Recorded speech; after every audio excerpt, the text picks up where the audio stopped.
Let me just get on there. How you doing, guys? Welcome, welcome, welcome.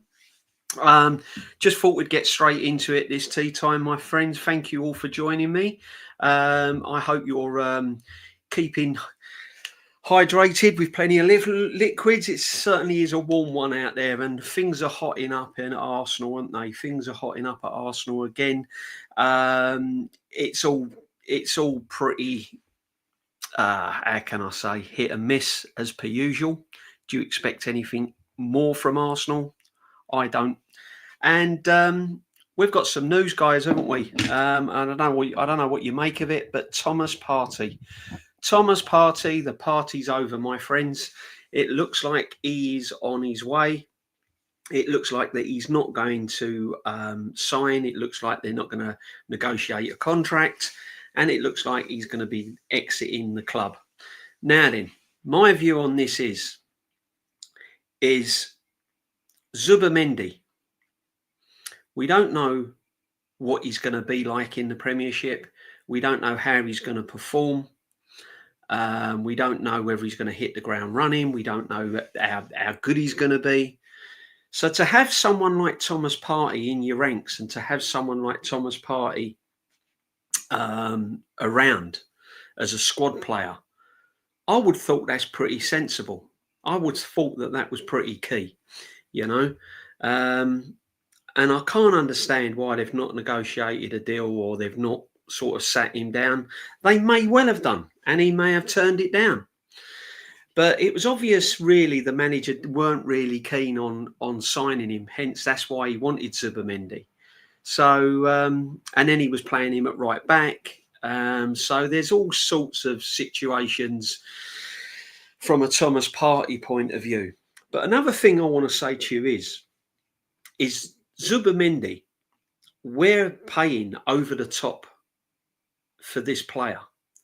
And then we're going to be paying installments, guys. We're going to be paying installments.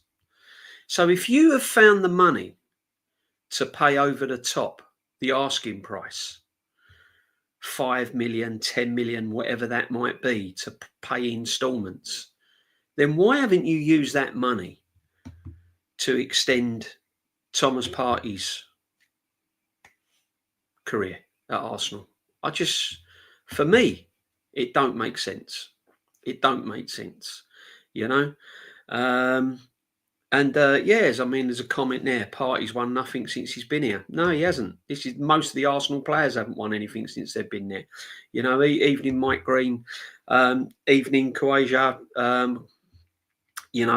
big up the chat. Evening to everyone. I'm just finding it really, really baffling, how we can let a player of Thomas Partey's experience leave.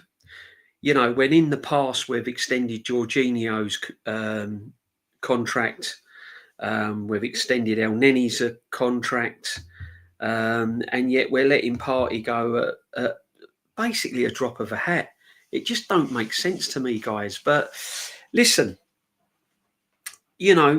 we're not actually in the camp, so we don't actually know exactly what goes on. It may well be Thomas Partey was offered a contract, and it may well be that he's kind of said no and turned it down. So we don't really, really know. But my guess is that the club really didn't offer him any new sort of contract going forward, to be honest with you.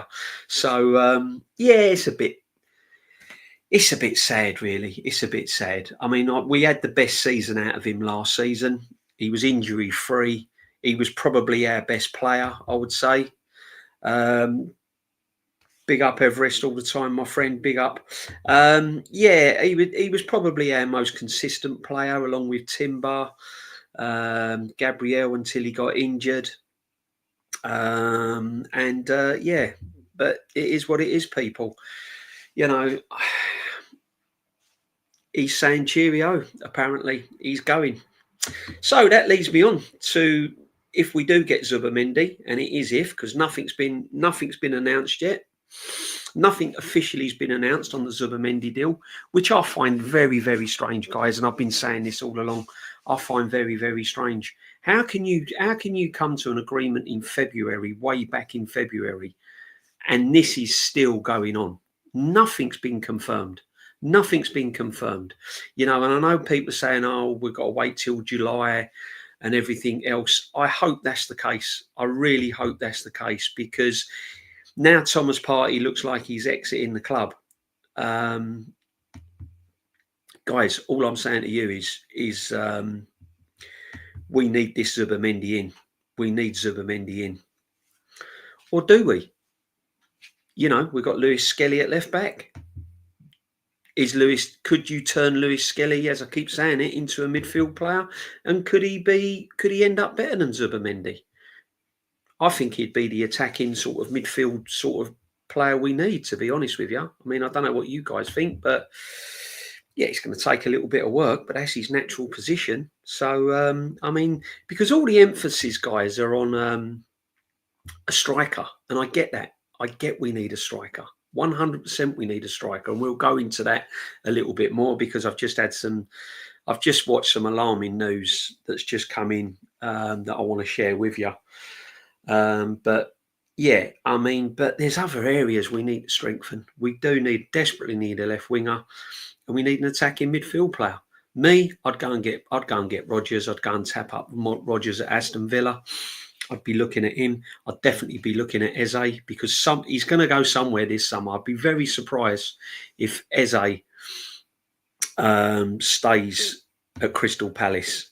And if he walks out the door at Crystal Palace and ends up at somewhere like Spurs or something, Chelsea or something like that, it ain't going to go down too well with me, guys. It really ain't. It's going to be, that's going to be another nail pushed firmly into my backside, if you like, because that'd be awful. Do you know what I mean? But you know, we'll have to wait and see. Watch this space. What is really annoying me though at the moment, guys, is all this done deals, all this kind of fake news, if you like. Oh, it's a done deal. Contract signed. You know, the sort of stuff that you go on. This, that, and the other. And it's just big up vigilante all the time, my friend. You know, when you look at it, and it does grab your attention, and I get that. I get where it grabs your attention, and you're homed in on it, and I understand that, and I understand why some channels do it, but I can't be doing with it. I can't be doing with all this fake news, and it's a done deal, and Sesko agrees terms and everything else, because it would be on the Arsenal website if he'd definitely signed the contract, you would see it on the Arsenal website. As far as I'm concerned, you would definitely see it somewhere. And even Sky News and pundits like that are getting in on the act. You know, it's just false hope, guys. It really is. It really is false hope. I mean, I will stream. Don't worry about that, guys. I will stream. If deals get done and it's a definite, and they're holding up a shirt and it all gets done, we'll stream, we'll talk about it, and it'll all be happy days. I'm sure it will. But at the moment, it's just, big up Pacers. At the moment, we're just going round in circles, guys. We're just going round in circles. But for me, Thomas Partey, I think something should have been done there. I honestly think something should have been done. We had plenty of opportunities. They knew his time was coming to an end. And we've had plenty of opportunities to negotiate a deal. I'd have liked to have seen him one more season, to be honest. One more season. As I said, you know, the pressure on this football club next season, going into every single game, is going to be immense. He's going to be absolutely immense. And you need players like Thomas Partey. You know, I think Partey is going to be a massive miss for us, guys. 100%, Salman. 100%. His experience, you know, what he does on the pitch, you know, he's going to be a huge miss for us, without a doubt, 100%. And people are going to say, yeah, but he's 30 odd, and this, that, and the other. Listen, when you're going for titles and when you're going for major competitions, You need some experience in there. You need a squad. You need squad depth. You definitely need it. 100%. Yeah, big up, man. Thanks for subscribing. Yeah, subscribe and smash the likes, people, on the way in. I don't know about you guys, but I'm absolutely roasting. But anyway, we can't complain. So let's get on to a bit of fixtures. And I'm not going to go all through the fixtures because there's no point me talking about who we've got in December and November and everything else. I'm just going to focus on the nitty gritty, what everyone's been talking about, yeah. And everyone's been talking about this kind of first. There it is. Look, everyone's been talking about this, and it's corrupt. Oh, there's a vendetta against Arsenal. Blah blah blah blah blah blah. Right, load of old crap. I think if you've listened to me yesterday, you would know that to me, I never worry about fixtures. You have to play every single team, whether you play them, and you have to play them twice. Whether you play them at the start, whether you play them in the middle, whether you play them at the end, you have to be prepared to beat them because you're Arsenal Football Club. So whether you play them first game of the season, or whether you play them at Christmas time, or whether you play them at the end of the season, it doesn't matter. You have to win. You have to win. That is being an Arsenal fan's expectancy. That is playing for Arsenal. Managers at Arsenal, they know the job in hand. So it doesn't matter. All right. So we're away to Manchester United. I think that'll be a draw. I don't think there'll be much in the way of excitement there. I reckon both teams will cancel one another out. It'll probably be similar. It'll probably be similar to last season. There won't be a lot in it, to be honest with you. Man United might come out in the first 20 minutes, first home game of the season. They'll want to impress. They'll probably want to get off to a good start. But at the end of the day, they ain't going to want to drop. They ain't going to want to lose that game. So it's going to be a cagey affair. Man United's expectancy this season is going to be any improvement on last season. It's going to be probably a good run in the cup, getting back into Europe and trying to get into the top half of the table, perhaps top 6, top 7, something like that. Their ambitions are different to ours completely this season. And then we move on to Leeds. Leeds, always a tough team to play against. Arsenal over the years against Leeds, and I'm going back many, many years, they've never been, they've always been a tight affair. Always. I'm starting to wonder if Partey is not renewing Partey's contract is really bad. Had to replace quality player like that. Yeah, honestly, question. We'll get into Berta a bit later on. My friend. But yeah, I fully understand where you're coming from. So Arsenal, Leeds are going to be tough. Obviously, they're going to want to impress, but I expect to get 3 points there, people. I can't. This is what I'm saying. There's me saying, I can't see many problems, but you never know, do you? But we should get 3 points at home to Leeds. Leeds will come out. They'll be brave. They've got nothing to lose. This is a game they can have a go at early in the season. They've got nothing to lose. They'll go there. They'll treat it like a little mini cup final. So it will be difficult. They'll take a lot of fans, and I think we'll win that one. Liverpool away at Anfield. Can't see it, guys. I can't see it. I don't know about you. I can't see it. Big up real one. We've got draw, win, loss, win, draw. What's that? 6, 7, 8. Well, you're being generous there. I've got us down for 7 points, my friend. But we'll see. I think we'll lose against Liverpool. It won't be. I don't think it'll be a high score. I think it'll be a 2-0, 2-1, something like that. But I can't see us winning that one. And then we're at home to Nottingham Forest. I think we'll win that one. I don't think Forest are going to be the team they were last season. They had a fantastic season last season, and it depends if they keep their squad or not. You know, I mean, if they lose Phillips, Gibbs White, if they lose Gibbs White, and they don't keep hold of their key players, then it could be a heavy season for Forest. It really could. So, but again, we struggle against teams like this. You know, we don't make it easy, fellas. We don't make it easy. But I expect us to win our first 2 home games. I really do. Manchester City at home. I've got us as a loss for that. I've got us down as a loss. I'll be honest with you. I'm going to be brutally honest with you.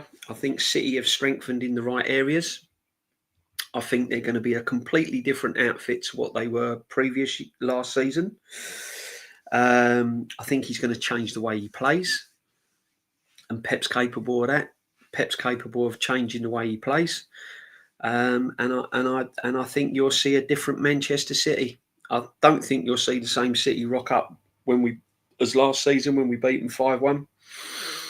We'll be up for that game. I mean, we will be up for that game with no doubt about it. And one thing we're good at, we do make it difficult for teams to beat us, and that's because defensively, one thing you can say about this manager is defensively, you know, we're pretty solid. You know, we're pretty organised and we're pretty solid.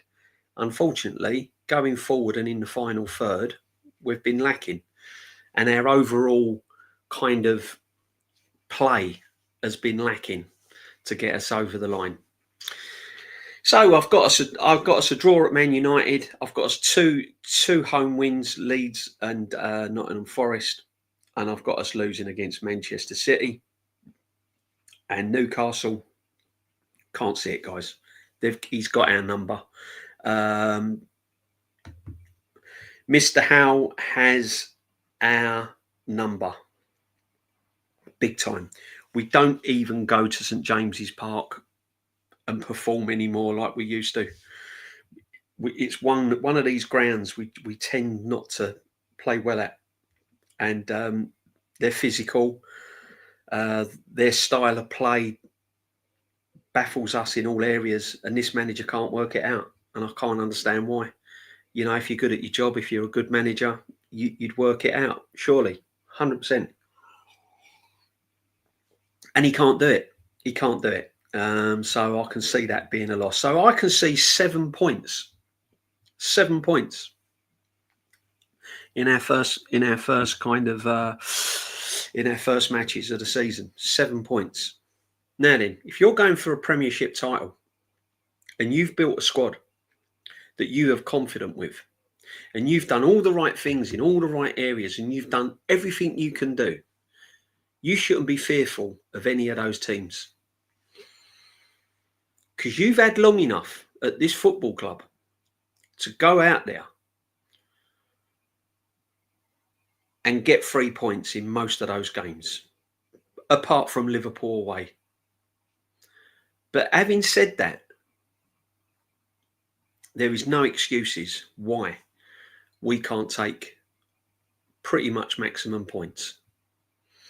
And the only reason why we're not going to be able to do that is because this manager, once again, has not done the right thing. And if we're unprepared, we'll be lucky to even get 7 points. And it's frustrating.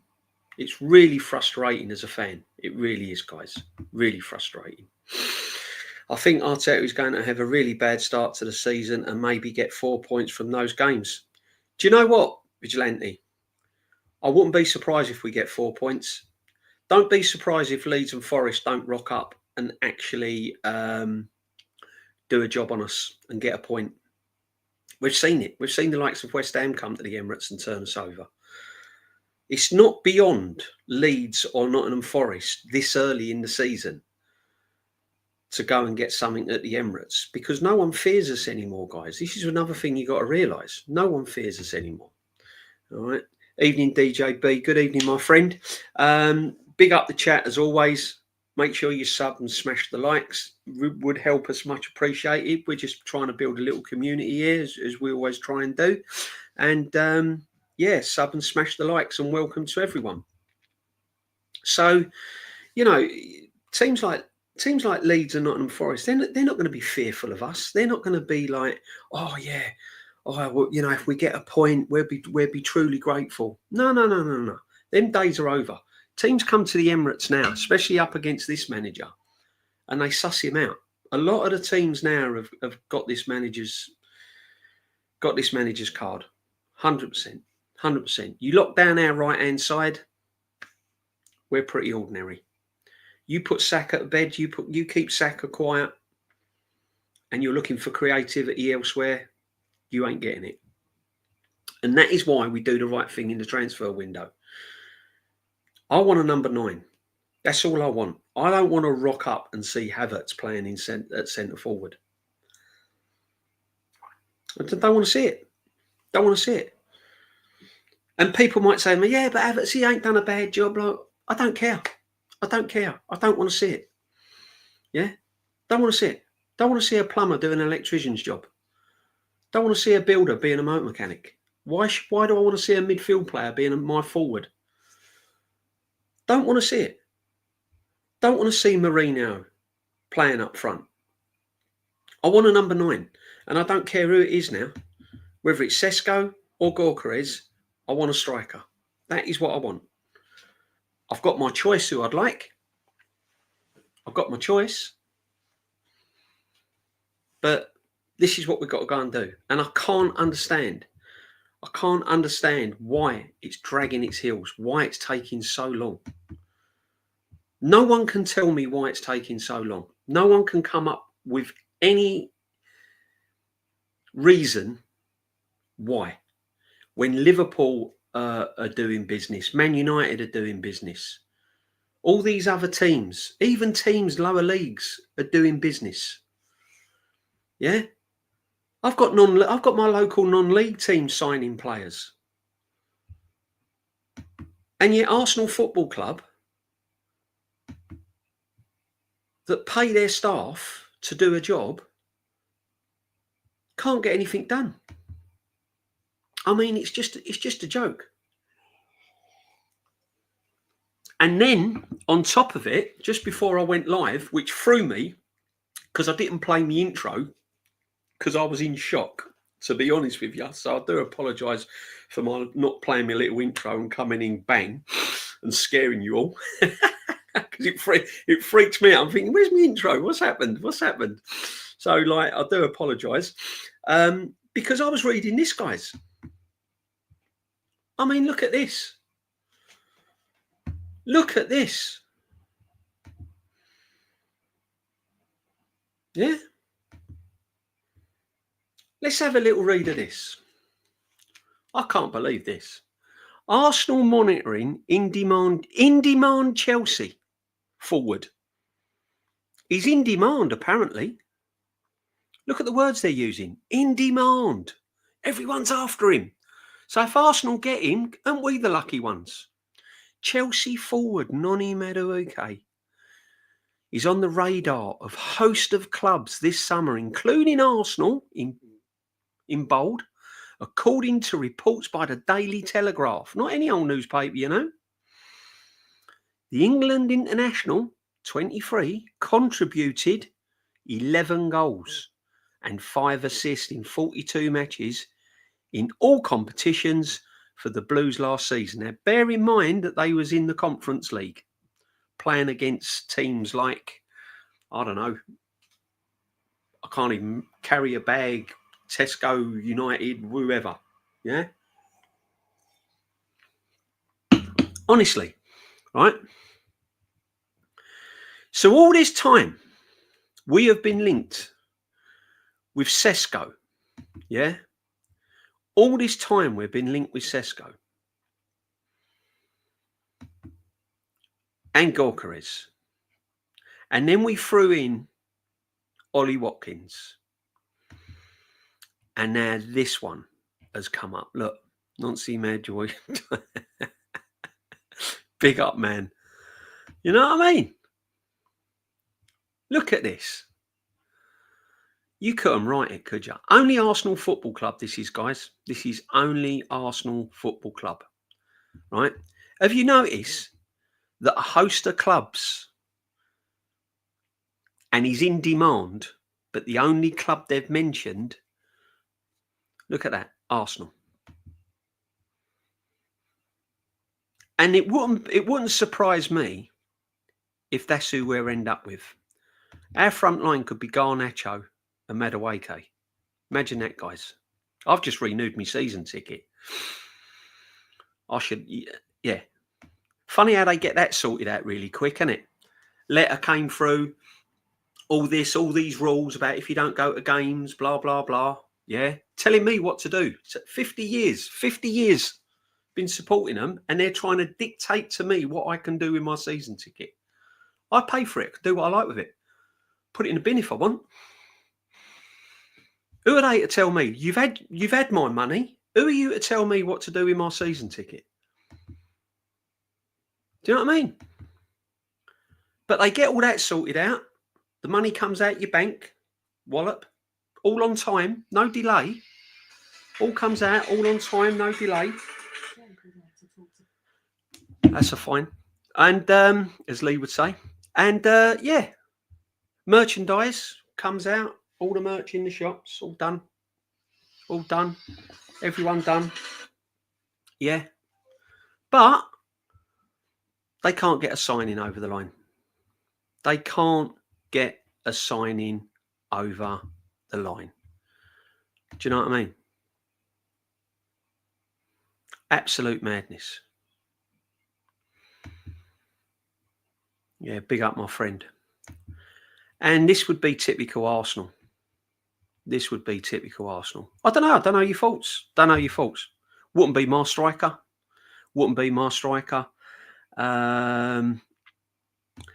He's probably useful. He'd probably do a job somewhere, you know.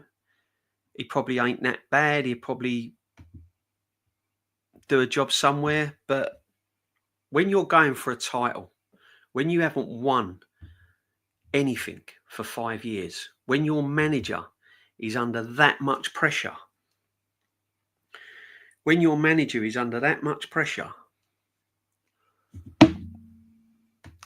and the fans are running out of patience and the fans are going to demand success, you've got to go and get the best available.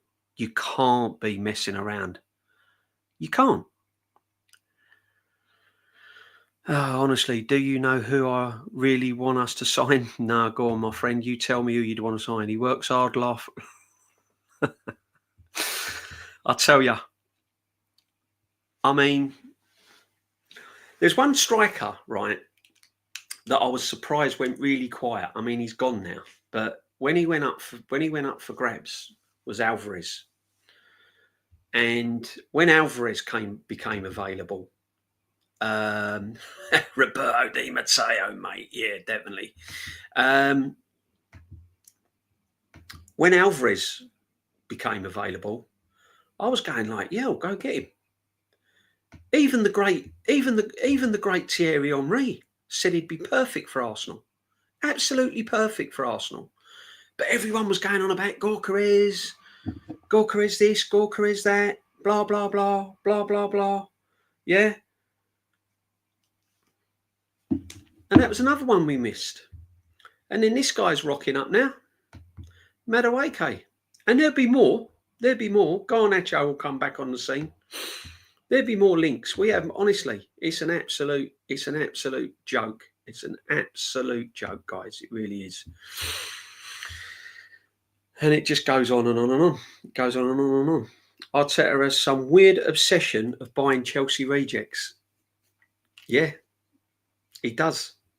And this is what worries me. This is why I think if this manifests, this Madueke, if this becomes more and more and more of a news, then don't be surprised if he don't rock up at Arsenal.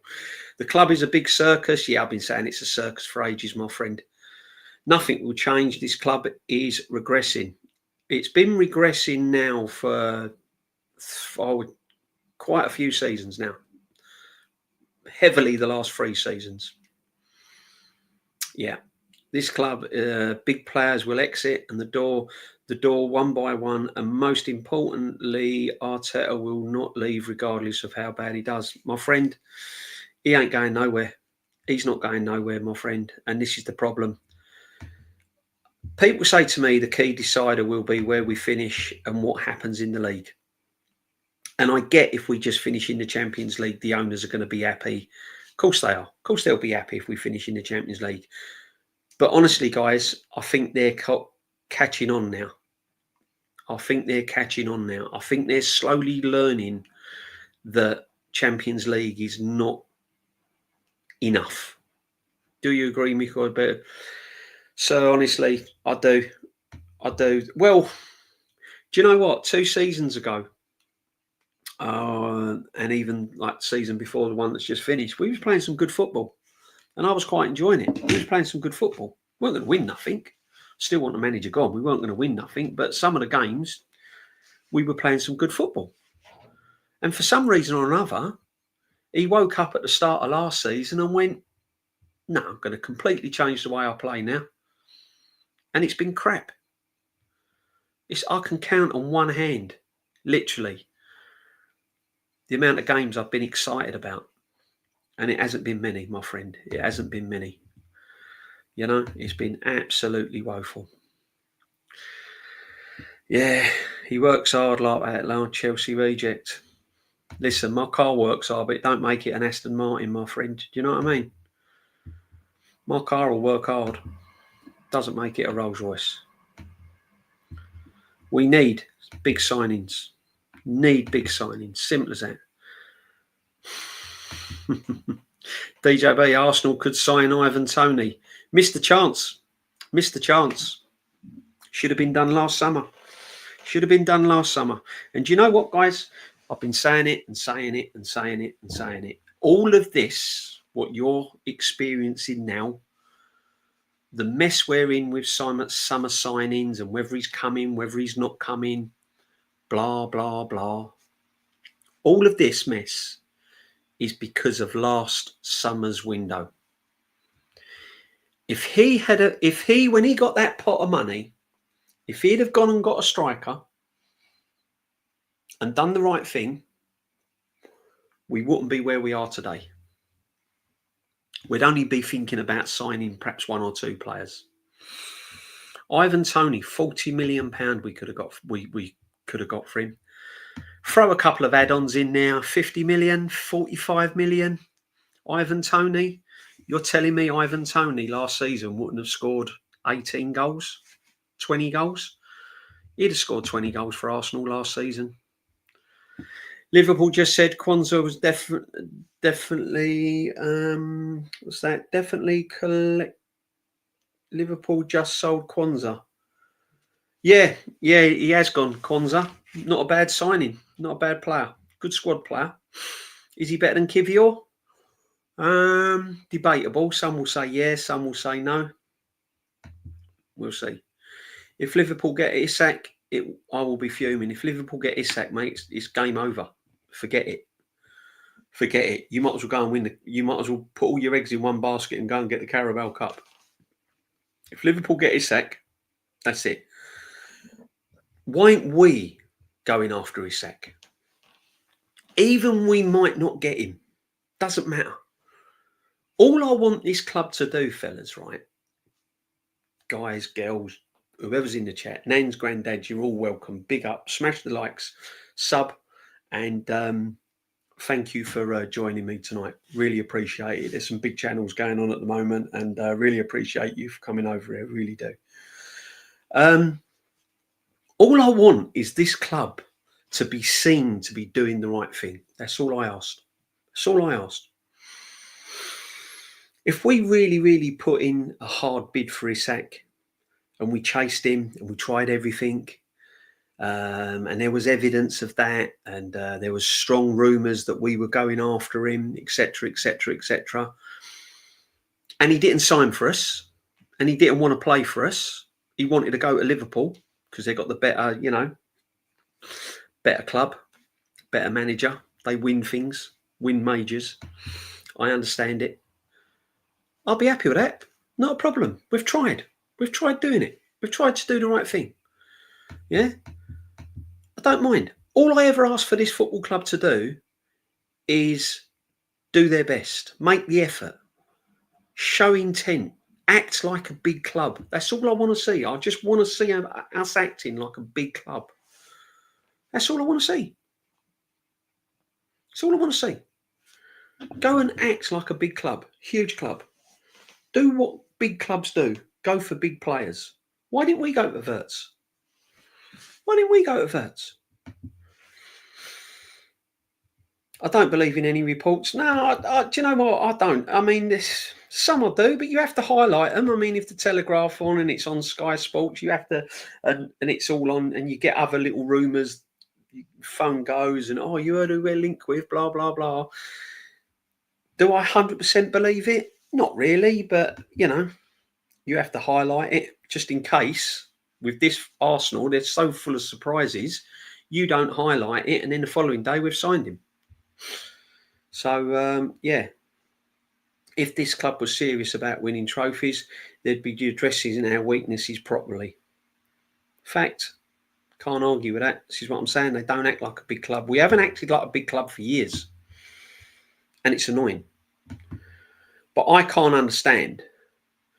Liverpool just sold Kwanzaa. We're definitely collecting funds for a striker. I don't know. Seeing is believing, my friend. Seeing is believing.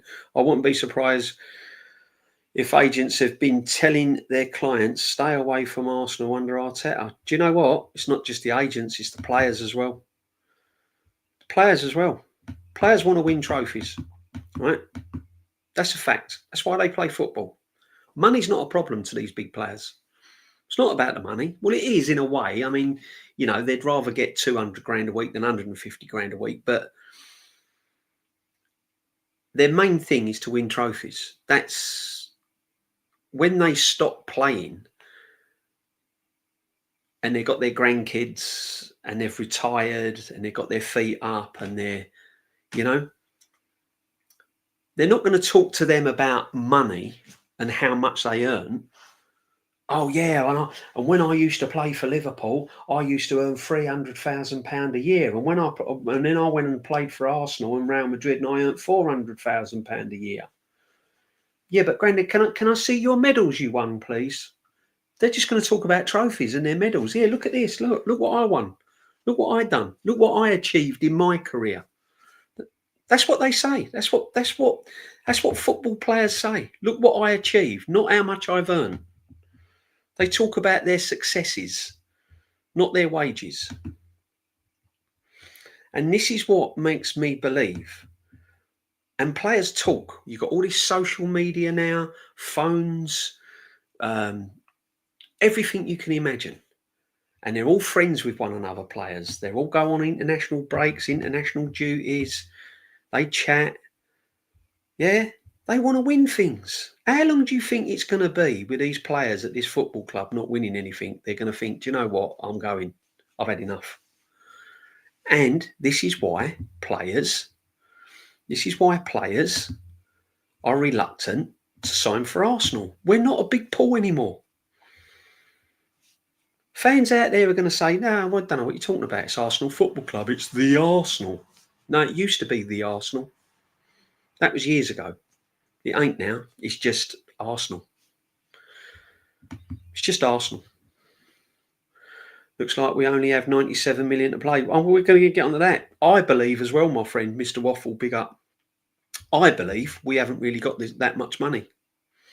All this war chest, I believe we haven't got this much money. Why would you, if you've got the money, why would you be paying 10 million, let's say, I don't know the actual figure, but let's round it off at 10 million. Why would you be paying 10 million over the top for Zubimendi to pay in instalments. If you've got that much money, save yourself 5 million or 10 million and use it elsewhere and go, here, here's the money, put it in your bank. Come on in, Zubi, over you come. Let's get down the armoury so we can get the shirts out. Why would you? Big up, Jonathan K. Thank you very much, my friend. Appreciated it. Why would you? If you've got the money, it's like years ago when you used to buy cars. If you had the cash and you had the money, you wouldn't pay monthly for it. You just go and buy it. This is what I don't understand. I honestly, you know what I mean? I honestly don't think we've got that much money. And this is why this is why we can't big up Shane all the time. Make sure you sub and follow Shane. Does all his breakfast thing. He ain't cooked me a breakfast yet, though. I've got to be honest. I don't know what's the difference between a full English and a full Irish, but this guy's a legend. As always, big up Shane. Loads of respect, my friend. Why would you? Yeah. And it just don't seem right to me. Something is not right. Now, whether that's a Berta and Arteta conflict, you know, I don't know, but something don't seem right. And I believe it's the money. I don't think we've got as much money as people think we have as a club. I really don't. I really, really don't. I just don't think we've got that much money at this football club because we wouldn't be umming and ahhing. And if we had that much money, we'd have been in a bidding war for Wirtz over Liverpool. If we were serious and we had that much money, we would have been in a bidding war for Wirtz. Yeah. So I could be wrong. It's not who Arteta wanted. You know, Arteta didn't want Wirtz. Wirtz don't suit the way we play. Wirtz don't suit this. Wirtz don't suit that. All this like, oh, you got to suit. It's got to suit the way we play. How do we play? We change it. We change it from season to season. The only trouble is when we do change it, we stick to it. We stick to it. We'll change our style of play from season to season, but during games when he needs to change it, he can't do it. He can do it at the start of the season, but he can't do it during the season. Make it make sense. I don't understand it. It's just beyond. And as I said, until we get a proper manager, and I mean a proper manager, not someone that's learning on the job every single season. He's learning on the job, gets to the semi-final, all brand spanking new to him. He's never semi-final of a Champions League, never experienced it before. Never. So he's learning. And he thought the long ball, long throw-ins, Stoke City style, yeah, was the answer. Yeah, get what you pay for. Only trouble is we're paying 15 million. I think Partey has more ability than Rice. Yeah, he's more experienced. He's a lot of his attributes are better than Rice, but I think Rice is an outstanding player. I think he's a fantastic midfield player. And that is one signing that we did get right, as far as I'm concerned. Rice, Partey for me should be at this football club next season. Period. Should be at this football club next season. 100%. If we've got the money, and I'll go back to it, that everyone says we've got all this money. Why ain't we negotiating with Thomas Partey? Oh, he's too old. Really? Yeah. Weren't saying that about Kevin De Bruyne, were they? You know what I mean? All this too old business. Look at Modric. And I'd still have him at Arsenal. You know what I mean? Unbelievable. Oh, it's crazy. Godfather Jez, yeah, every time. Big up Jez. Massive, man. Another legend. Make sure you sub into Jez as well. There he is. Big up, Jez. Big up. After the water pump started leaking. Jez, I'll tell you what, mate. You're probably under the water pump, and with it leaking in this weather, it's roasting, mate. Absolutely roasting. But big up, my friend. Big up every time. Make sure you subscribe to him. What I'm saying is, guys, is you have to think logically. You can't get carried away with what gets put out and what you get bombarded with. You can't. You've got to think logically. Yeah. Because it does make you think, doesn't it? Why are we paying over the top for a player to pay instalments if we've got all this money? Don't pay over the top. Don't pay instalments. And the money you have paid over the top, you could keep someone like Thomas Partey for another season. Don't understand it. And as for Gyökeres and Sesko, I don't care who comes. Just get me a number 9. But I'll tell you one thing, there's something going on. I think they're waiting for other clubs to come in seriously, and that will happen.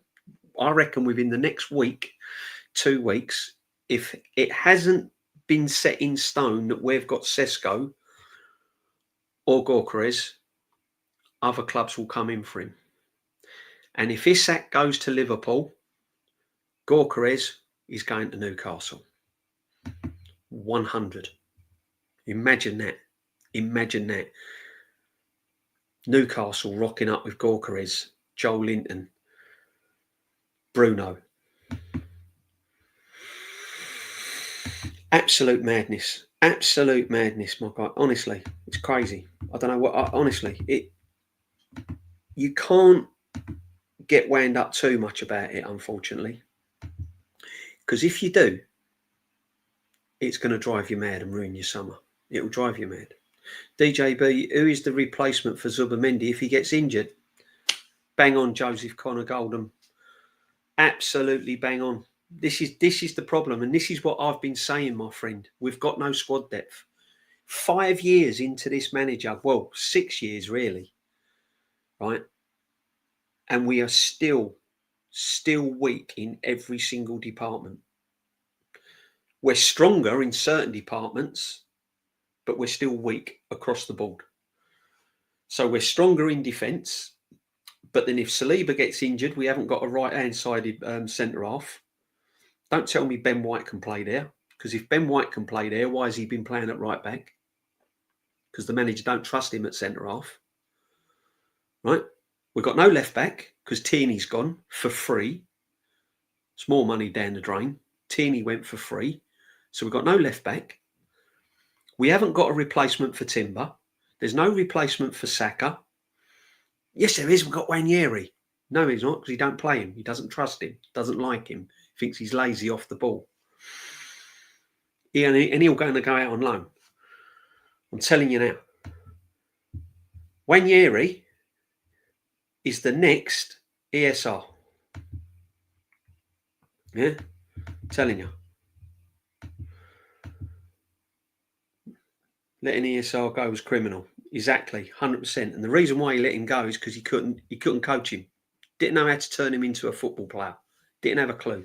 Not a clue how to turn that young man into a baller. Not a clue. That's why when he went to Fulham, he looks $1 million. He looks a decent player. Work that one out. And this is what will happen to Wanyeri. So getting back to our squad depth, there's no replacement for Saka. There's no replacement for a poor number 10, an average player who's the best we've got, because we ain't signed no one. So you have to say Odegaard. There's no replacement for him. And then you go across the midfield. Partey's gone. So if Rice gets injured, and all these players get flogged to death under this manager. All of these players that we're talking about get absolutely ruined under this manager. And there will be injuries. There will be injuries. Saka will get injured. Guarantee it, he'll pull up. He's going to pull up at one point. Yeah. Wages, we are paying too much. Yep. Attackers, and Partey wants to keep his wage at 200k, as he should as the best midfielder, because Berta is having to do the juggling act and the wage bill. Listen, my friend, I totally get where you're coming from, and thank you for your comment. I totally get it. And yeah, some people will say Partey on 200k at the end of his Arsenal contract at 30 odd years of age, move him on. But then I'm thinking, we've got all this money. We've got all this money. And we're paying over the top for Zubamendi. We're paying over the top for Sesko. And we're paying in instalments. And that's why we're paying too much, so we can have it in instalments. Go and pay cash for them, put the money in the bank, and the money you're saving pays Thomas Partey's wages. You know? Big up AFC, always forever. Big up. Big up the community. Come on. Absolutely blinding. Well done. Thank you very much indeed. Thanks for all your comments, and thanks for all joining me. Make sure you sub, smash the likes. It really does help us, guys. And let's see if we can rock and roll and build this community up. You're all welcome. Everyone's welcome. Yeah, ladies and gentlemen, nens and granddads, aunts and uncles, you're all welcome. Whether you support Arsenal, whether you don't support Arsenal. As long as we're all respectable, say hello to one another in the chat. That's what it's all about, guys. We're a community here, absolute community. Yeah. So I just don't get it. So we're weak. We are weak. We are weak. I've never, you know what I mean? And it's a nightmare. It's a nightmare. Right, big up DJB, totally real speaking the facts. We try. Listen, I don't claim to that's what it's all about. It's what debate's all about. When I go on streams and I put my opinion across, some people don't agree with it. Some people say, shut up, you don't know what you're talking about. That's fine. They've got their own opinion. I like to think, and you know, a bit like Jez in the chat and Kenny Ken, us old heads of the stream world, you know, us old gits, if you like, of the streaming world. I like to think between the three of us, we've done our miles with this football club. We've done our miles with this football club. You know, and when I talk about miles, over land and sea, thousands of pounds. Yeah, fought on the terraces back in the 70s and the 80s. Motorway service stations. Yeah, coaches being attacked. Train rides home, absolutely horrendous with away fans and stuff like that. You had to put your scarf under your shirt and hide it if you was on your own. Yeah. Going to matches, going to, you know, some real intimidating places. So when we have an opinion on this football club at this present time, I would like to think that some people take it on board. What we're saying is pretty much accurate. Yeah, that's all I'm saying. That's all I'm saying. I've been there, I've done it. All right. And at the end of the day, this football club has been my life for 50 years. My life. It's cost me money. It's had an impact on relationships, marriages, everything. So don't tell me I haven't got an opinion on what's going wrong with this football club. Because I'm telling you, take away the league position, take away where we finish, take away Champions League semi-finals, and look at the facts. And that's what I'm saying, guys. Yeah. So, you know, just bear that in mind.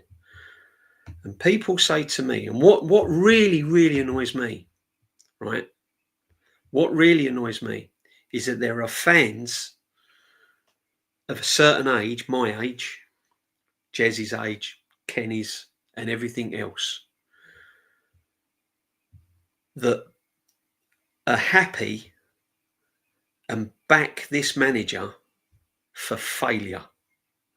They've seen us win cup doubles. They've seen us finish 10th, 11th, 12th, whatever in the league and win cups. They've been to Wembley and seen us win FA Cups. They've seen it. Big up Rich 99 all day long, mate. All day long. Another real one, by the way. Another real one. Yeah. They've seen it. They've seen us go to cup finals. And yet here they are.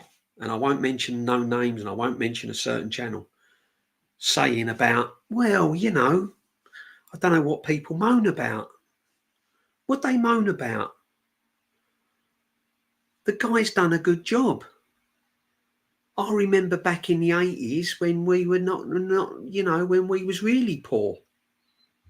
We were still going to cup finals. We were still having days out at Wembley. We wasn't bottling semi-finals. Yeah. We still had something to show. We still had something to talk about for the money we paid going to watch them. Whether we lost at Wembley or not, we still went there. Still had a day out in the sun. We don't get that experience with this guy. He doesn't change anything. Doesn't do anything. He gets found out easy. Yeah? It's like when you're young and you're sneaking back home from a late night out and you don't want to wake your parents up and you tiptoe in the living room or you tiptoe up the stairs thinking that no one can hear you. It's like our manager. Thinks we're all stupid. Thinks that we can't see what's going on. Well, we can. We know what's going on. It's a mess. It's a circus. Wages are what you're paying over the top for crap players on wages. Kai Havertz, for one, 280 grand a week. You got a squad depth after 5 years that's bang average. It's just a joke. Let's be real. Let's stop beating around the bush about it. And I'm sick and tired of it. I'm sick and tired of it. You know, and then you got major channels pumping out crap about, oh, this, that, and the other, and blah, blah, blah, blah, because they want to line their own pockets. It's not why I'm doing it, guys. Not why I'm doing it. DJB sports since I was of 8 under 30. I sadly didn't see 204. So thank you for what you do at the club because I want to learn. Yeah, exactly. Me, Jez, and Kenny, we do the history show. I think Jez has got things in the pipeline, and it will come back hopefully because I love it. I've absolutely love it, and I'm forever grateful for Jez and giving me the opportunity to go on the History Channel. It's been brilliant, absolutely brilliant. As soon as we moved away from Highbury and David Dean, yeah, I said that, mate. I said that. We lost our soul. As soon as we moved out of Highbury, we lost our soul. Listen, I understand in this modern world you have to make progress, guys. I understand you have to move with the times. I get all that. I understand it. You know, there's even talk about extending the ground that we're at, adding more seats. Have you seen the queue at the station at the current situation? You can't even get home now. Imagine if there's another 20,000 fans coming out of the stadium. You'd be there all night. Champions League night, I won't get home till about 3 o'clock in the morning. That's just to wait for the trains. Can you imagine it? If they extended that stadium, imagine imagine another 20,000 fans in that stadium watching Arteta on the touchline. Unbelievable. Unbelievable. So all I ask, guys, and as I said to you before, all I ask is for this club to do the right thing. And at the end of this season, they should have brought Arteta into the boardroom and they should have said, we admire everything you've done for the club. Thank you for all your efforts. We've had some amazing days and we've had some amazing nights. Unfortunately, with the money you have had and the opportunities that have been given to you, you have failed to bring success. Yeah, but I come runners up 3 years running, and I got to a semi-final of the Champions League. Yeah, but have the players got a winner's medal round their neck? No. So you failed. So unfortunately, Mr. Arteta, we are going to look for pastures new. Goodbye. Oh, and by the way, you've been paid handsomely, so you'll find another club and you won't go short. That's what the board should have done. That's what I would have done. If I was Mr. Kroenke, he'd have come in that office 2 days, 3 days after the season. I'd have phoned him up. Mikel, I'm flying over. Meet me at blah, blah, blah. And that's it. And that's what I'd have done. And then I'd have got straight on the blower to Zinedine Zidane and said, I know you don't want to come to England, but we was paying Mikel Arteta £15 million a year. How about if we give you £18 million, couple of houses or whatever? Would that persuade you? I'm talking hypothetically, but would that persuade you? Yeah, I'll see. I'll think about it. Yeah. Give you a good opportunity. Working with a very, very good sporting director. Brand new sporting director. Everything's there. Everything's in place. Got a brilliant academy. Got young players coming through. Skelly, Wanyeri, Max Dowman. He's going to be worth over £100 million in a couple of years' time. What do you reckon, Zinedine Zidane? I fancy that. Yeah? No. What this board has done, they've gone to Mikel Arteta. Can you do another year? Perhaps another 2 years? Yeah, I can. I might not win nothing, though. That don't matter. Fans love you. They absolutely love you. Worship the ground you walk on. You can't do nothing wrong. You can go stab one of their. You can go and beat up one of their kids if you want. Doesn't matter. You'll be lauded for it. Ridiculous. I would love to work in England one day. We should be all over that because he already completed football at PSG and buy him. Yeah, Luis Enrique, mate, what a manager. Another manager I said we should have got 3 seasons ago. Yeah, Conte we should have got as well, because that's another thing. People go, yeah, but you never say who you'd like. Anyone. I'd have even gambled on Thomas Frank. There you go. DJB, we've done some journeys in our time, buddy. Jez, we have, my friend. Big up. Respect, love always, my friend. 100. Real one. Go follow him. We have done some journeys, my friend. Big time. Good evening, DJB. I was so late. I was at work. Hope you're well. That's all right, my friend. No problem. I understand that it's a rush for me as well sometimes. I was all in a fluster today. I got home a little. Yeah, I was working and got home and the heat got to me a little bit today. Even though I do like the heat, to be honest, but not this hot. I forgot to play the intro because I was one of your men, Madueke, we're linked with. Do you know what I mean? So. Yeah, all sorts of madness. I want to see DJB debate Harry. I want to see loads of debates, man. Loads of debates. I can't. Do you know what, right? And I've said this before time and time again. I respect everyone. Yeah, I respect absolutely everyone because that's the sort of guy I am. Yeah. All right. I don't suffer fools. Right. Yeah. And I respect everyone, and I expect everyone's opinion, whether no matter what age, what they look like, doesn't matter.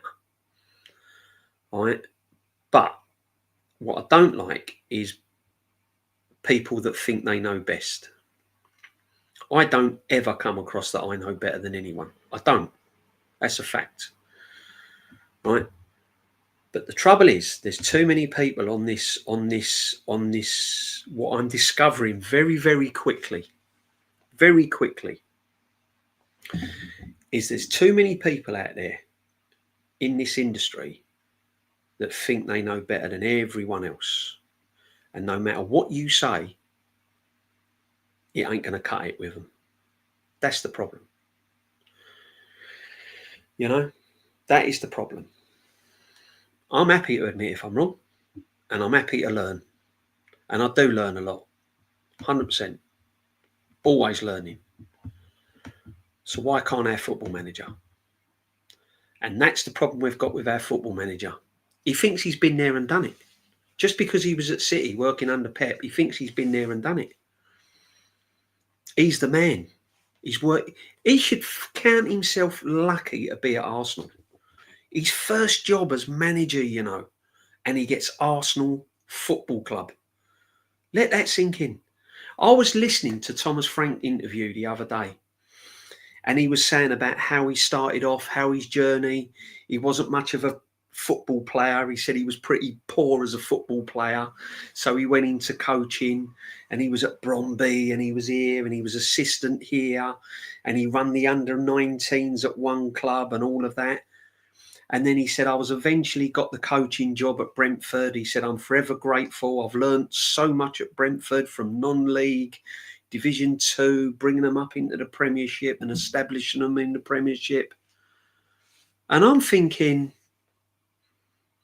yo, you deserve the Tottenham job. You deserve a big job. You deserve the Spurs job.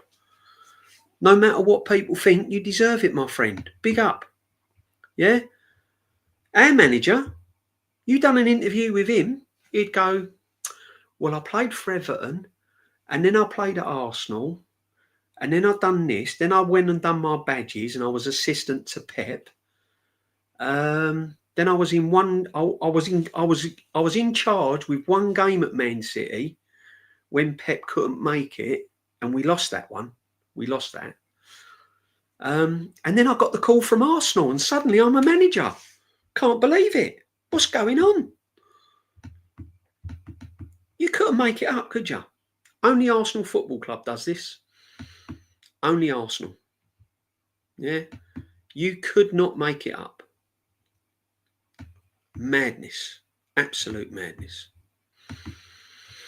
DJB, I'm going to completely be honest. I feel in love with the Arsenal ladies because they hold and show everything. Yeah. Yeah. I mean, Leah said if Arsenal don't do the right thing, he's going to follow Arsenal ladies, and he don't care. He's going to do watch along with Arsenal ladies, and the men's going to be thrown in the bin. Yeah, I've got to admit, I'm going to be keeping an eye on the Arsenal ladies next season. It's something that I've been guilty. I've not done it. I'm going to be honest with you. I've not done it. I've struggled getting into women's football, and listen, I'm taking nothing away from women's football. I think it's brilliant, and I'm glad that they're finding their way, and I'm glad, and I hope women's football continues to be a success. I've just found it hard to get into. That's me personally. That's not me being vicious or nasty. I've just found it hard. Ladies' games are free on YT as well. Yeah, no, big up, Waha. Thank you for joining me. Yeah, but next season, I am going to be following women's WSL 100%, 100%, because I think Chelsea have got a decent outfit as well next season, and City. So should be interesting, guys. Should be interesting. I'll tell you what I'm going to try and do. There's I don't know if you know her, but there's she's been around quite some time. Soph, she's got her own channel, and she knows her women's football, especially Arsenal.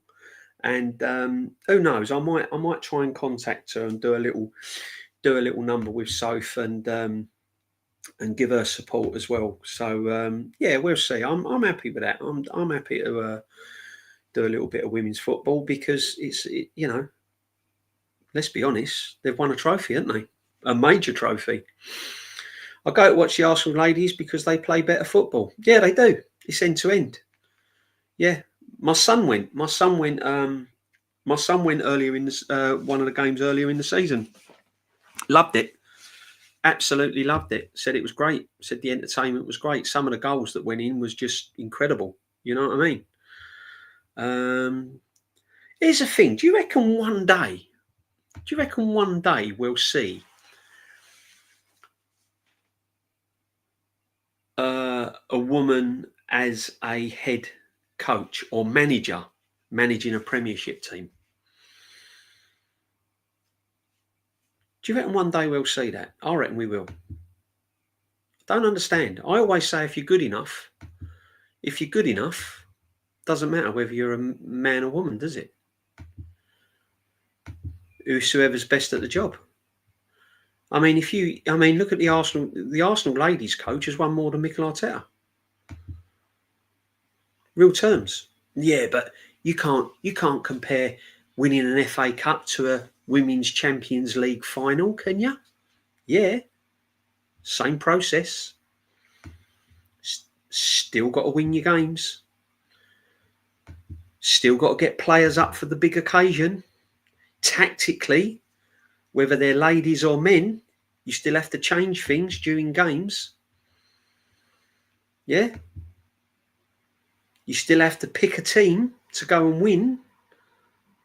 Nothing changes, guys. 2 goals, ball. One has to keep the ball out of their goal. One has to put it in the other goal. As Brian Clough said, it's the most basic game to ever learn. Monopoly's more awkward to learn than football. I still don't understand the rules. No, honestly, I don't understand the rules of Monopoly, but I understand the rules of football. You get the ball, you pass it. You try and score. You create space. You run into space. And whether you're a lady or a man, the principles are still the same. So, on that basis, Arsenal's women's manager has won more than Mikel Arteta. Will we ever see it? Will Arsenal be the first? Imagine that. Shock news. Arsenal's ladies becomes men's first team coach. Imagine that.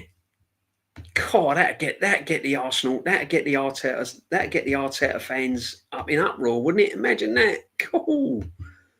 How good would that be? Oh, crazy. DJB, can we swap Russo for Havertz? Yeah, all day long. I'd swap my Nen for Havertz. What a waste of money he was. I mean, if we're going to go back on the signings, guys, right? Yeah, let's just recap on Havertz. Yeah, let's just recap on Havertz. £65 million, 280 grand a week. Bought as a midfield player. Couldn't cut it in midfield. Played as a striker by default because Jesus injured. Then he played as a striker.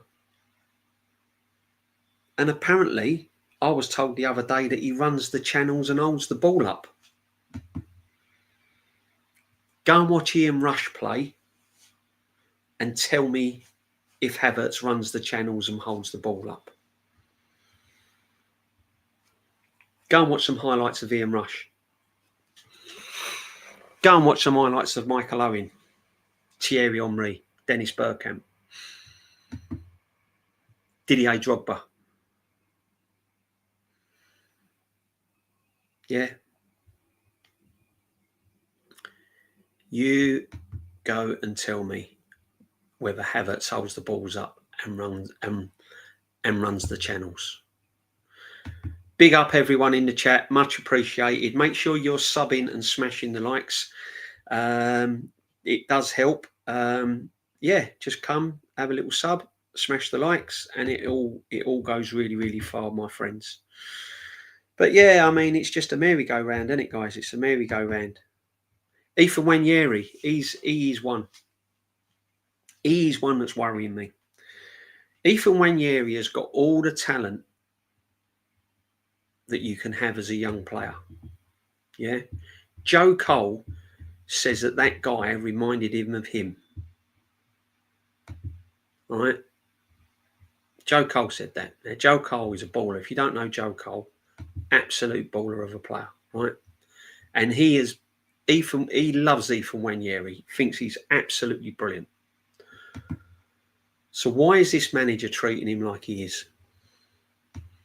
Why is Ethan Wanyeri at certain games last season sitting on the bench and watching Kieran Tierney playing on the right? Why is he watching a number 10 drop stinker after stinker after stinker, disinterested, hiding in big matches, and he can't get on the pitch? Do you know what I mean? Make it make sense. Plays for England under 21. Did you watch him? Go and watch him play. Unbelievable player. Any other coach would have him at the next level. Would have him with an 80 million, 90, 100 million pound price tag by next season. Any other coach. Areola, Frank, Eddie Howe, all would. DJB, just curious, mate. What is your favourite Arsenal team of all time? I was born in 1990, yet my favourite Liverpool team of all time. Oh, it's a tough one. 89 team, because it brought me the best moment of my life. And on that basis, it's got to be the 89. It's got to be the 89 team, because I didn't think I'd ever see that. Going to Liverpool, going to Anfield that night, needing to win by 2 goals against a brilliant Liverpool team. And you're playing with Kevin Richardson, men like that, Martin Hayes, you know, and they just turned it around. And they'd had a bad run up until then. They nearly blew the league. In fact, people would say, oh, they've blown the league, they've blown it. And part of me thought they had. But that team had so much spirit and determination about them. And they had a manager as well that was so clued up. So clued up, George Graham. By the way, sod the signings, sod everything. Do the right thing, Arsenal, and build a statue of George Graham outside that stadium. Do it. That's what the fans should be protesting about. Proper fans, real fans. Yeah. Get and build a statue of George Graham outside that stadium. Best manager Arsenal's ever had. By a long shot.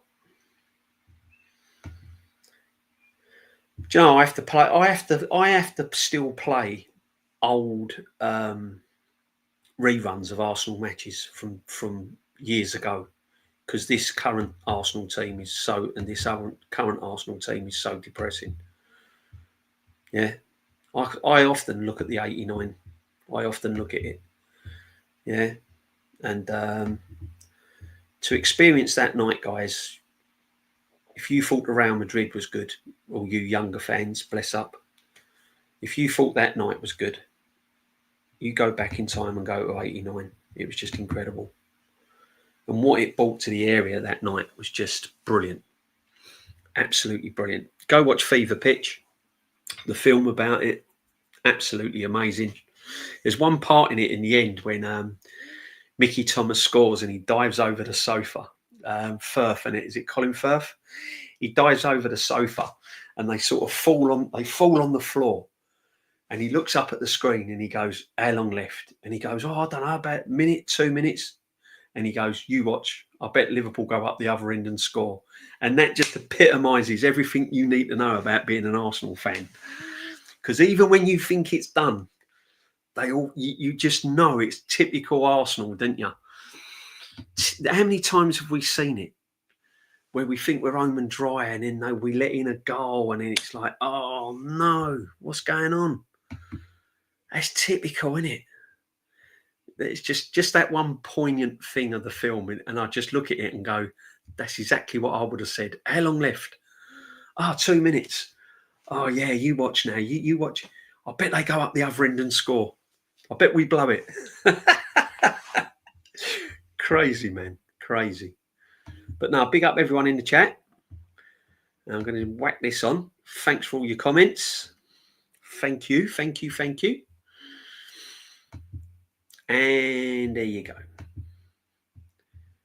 Get and sub, like, smash the likes, guys. Big time. DJB full 89 match is on YouTube. What a game of football I've watched. Yeah, my background is the Mickey Thomas goal. And even today, I still watch it and think he's going to miss. Do you know what I mean? That has been our problem last season with all the draws. Oh, do you know what? It's the draws last season. It weren't just the draws. Big up Andrew all the time, man. It weren't just the draws. It was just the way we played right from the start, right from the first game. It wasn't good. It wasn't a good season. I was really flat. I was really disappointed with it, guys. I've got to be honest. So disappointed. It was flat. It was uneventful. There was too many bad moments last season for me. It didn't flow. Really didn't flow at all. You know. And it didn't because I know, because I was there. So, because we have got people that watch this and go, well, what does he keep moaning for? Well, was you there? No. DJB is the best, most logical and reasonable Arsenal fan on YouTube. Big up. Oh, thank you, my friend. No, we got some ballers out there. We got a nice little community out there. But yeah, I bless. Thank you for your comment, my friend. Big up to you as well. Thank you very much. It does mean a lot. I do try. Listen, I've said from day one, I'm just a fan. That is all I am. I'm a fan. I'm like you guys. I love football. I respect all the teams. I respect every single fan. Respect all the fans because I know how much it means to everyone to follow a football club. No matter what football club you follow, we all put the effort in. Whether you go, whether you don't go, whether you get up early in another country, whether you go to bed late because of time restrictions, we all watch our football and we all put the effort in. So I respect all the fans. And that goes for Spurs fans, Man United fans. Yeah, respect them all. They probably don't respect me. They probably call me an Arsenal scumbag and whatever, but I don't care. I respect all fans because it's hard. It's hard. And it's expensive, guys. It's hard. It's expensive to go football nowadays. Rich 99 Arsenal, big up always, my friend. DJB, we've become a charity for other clubs. We have, 100%. Partey, one of our best players last season, our best all-round midfielder, and only one of the five players to play 30 games, I think. I think he did play. Yeah, I think he was in the region of about 30 games, to be honest. I'll have to check it, but I don't think you're far wrong, my friend. I don't think you missed many. Now another midfielder gone for free as well, my friend. Let that sink in. Free. Nada. But we're willing to pay millions and millions of pounds over the top for Zubimendi so we can have them on the Klarna, on the instalment settings. Yeah. Absolute clown show. It really is. No, it's annoying me, man. It's annoying me. How can you let a player like Thomas Partey go when the team hasn't won anything? Hasn't won a trophy? Fans are desperate for a trophy. And we turn around to a man like Partey and go, see ya, bye. Cheerio. Don't need you. We've got Zubimendi coming in because he knows everything about the Premiership. He's played in it. Oh, he's been brilliant. Yeah, he can play in the Premiership. He's fantastic. And he's built up a rapport with Declan Rice. He knows exactly how Declan Rice plays. I don't want Zubimendi. I don't rate him. He doesn't excite me. He's not the player that excites me. He's not the player I'm going, oh, yeah, got Zubimendi, yeah. I'd rather Jared Bowen. If Jared Bowen was signing for the club, I'd be going, oh, yeah, Bowen. Great signing. Can play him on the right, can play him in the 10, play him down the middle.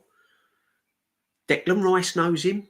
Good mates with Declan Rice. They got a rapport together. They was brilliant together at West Ham. I'd be more excited about that.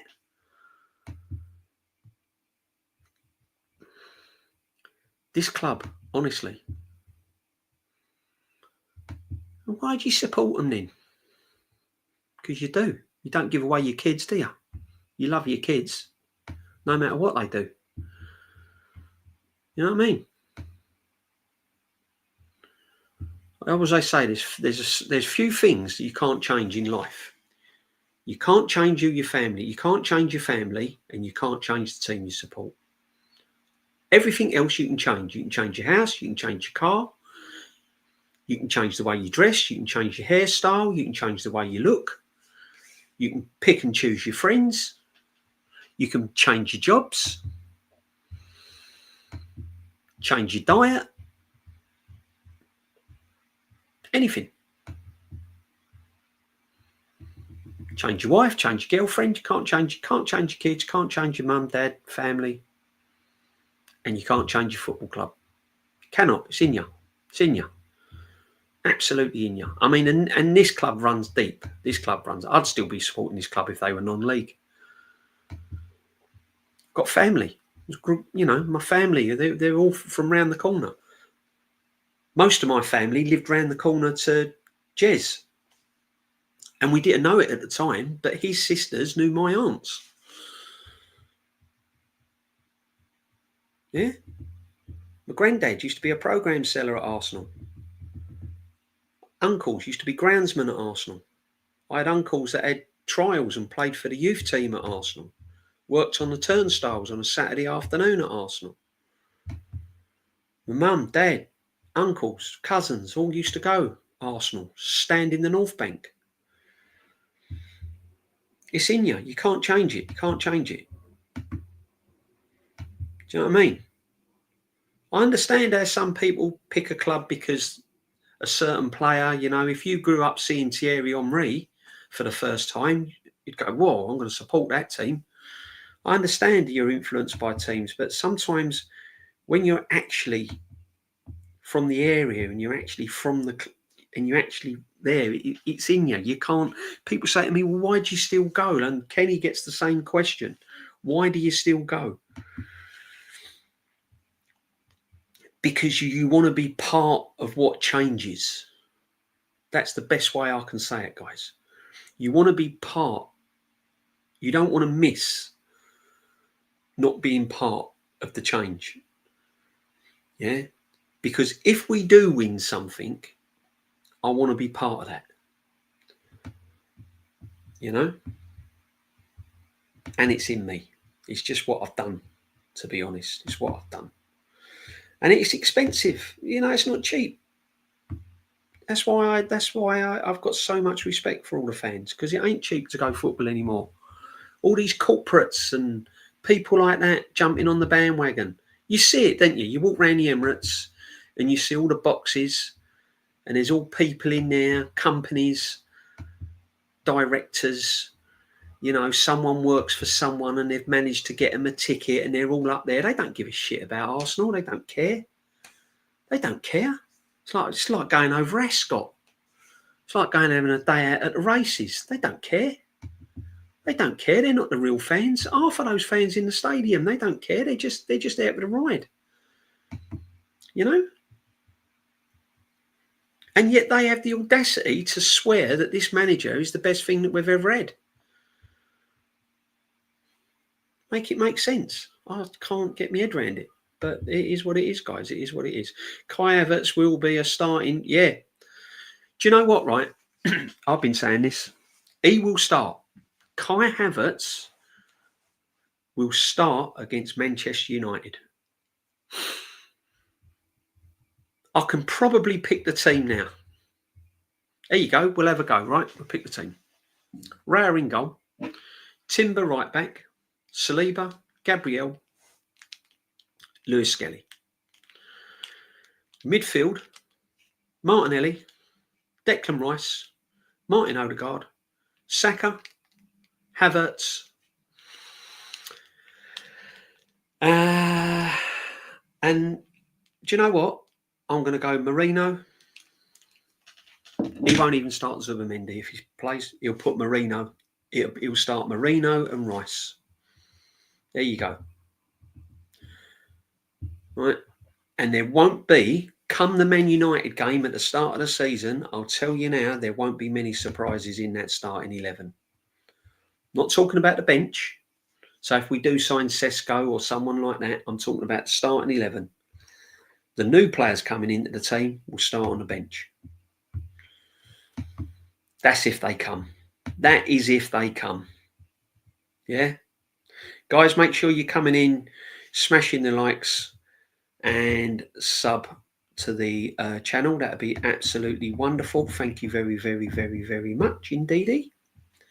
And yeah, so to wrap it all up, Thomas Partey looks like he's going to be on his way. We still have not made any signings. We are now probably, we're June the 19th. You might as well say, what's the time now? 7:30, June the 20th. I did say it, didn't I, guys, at the start? I said it at the start when I was told not to panic. Don't worry, it's only early. I went, yeah, but soon June will be over. We'll be into July.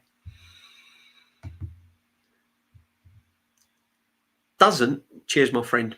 Do you know what doesn't appeal to me, guys, right? Is I don't use this July thing as an excuse. Because why has other teams done businesses in June? Why have Liverpool done it in June? Why have Man United done business in June? Why has non-league clubs done business in June? Division 1 clubs, Division 2 clubs, Championship clubs. Why have they done business in June? Why have we have to wait till July? Why? Because there's something going on, guys. We haven't got the money. It's a negotiating process. We're trying to get the best deal, and the agents are causing a problem. And now the players are getting bored with it, and they're going to go elsewhere. Because if someone comes in, like Liverpool or Man United, and they come in and they go, Sesko, Gorkarez, how much do you want? 80 million? Yeah, okay. Give us your details, bang. Money will be in your bank tomorrow. Back to payment, done. If it gets into a bidding war, we've lost. Bidding war, Anfield settings, lost. Big up DJB. As a kid, I wanted a football shirt. My mum, poor thing, bought me a Rosicky. Oh, Rosicky was a baller. He was one of my favourite players. He was brilliant. I loved Rosicky and Kleb. And that's how I started to support Arsenal. Bottle Jobs TV, big up, my friend. Big up, big up, big up. Always, yeah. Listen, you could support a lot worse. It's a great club. It's just not doing the right thing at the moment, and that's what's frustrating. And this is what I'm trying to say. I take it personally.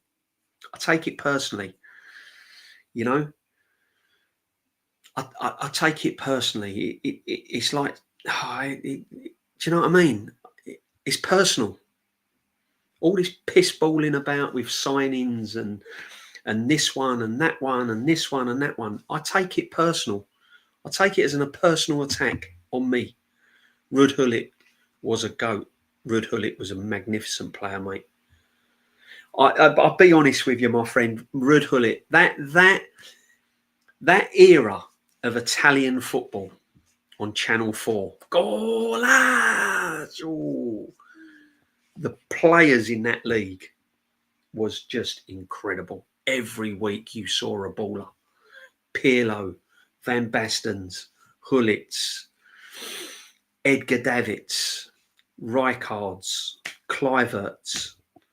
Oh man, some of the football in that league. Big up DJ every time. Nice hearing real fans. Unlike Igal, you want to know something. Yeah, I know, mate. But listen,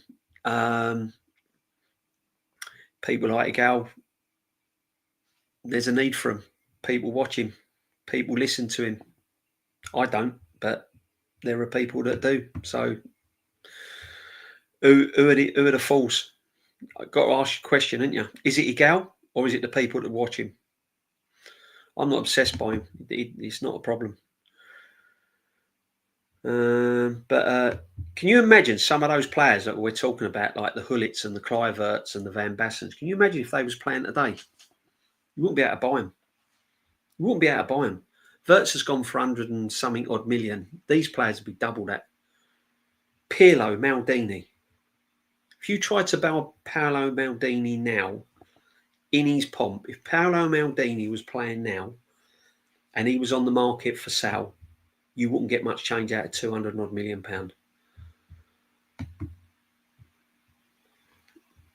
Yeah. Big up Everest. Big up my friend. Big up all the chat. 100%. Iniesta or Xavi? Both, but I'd take Iniesta. I'd take Iniesta.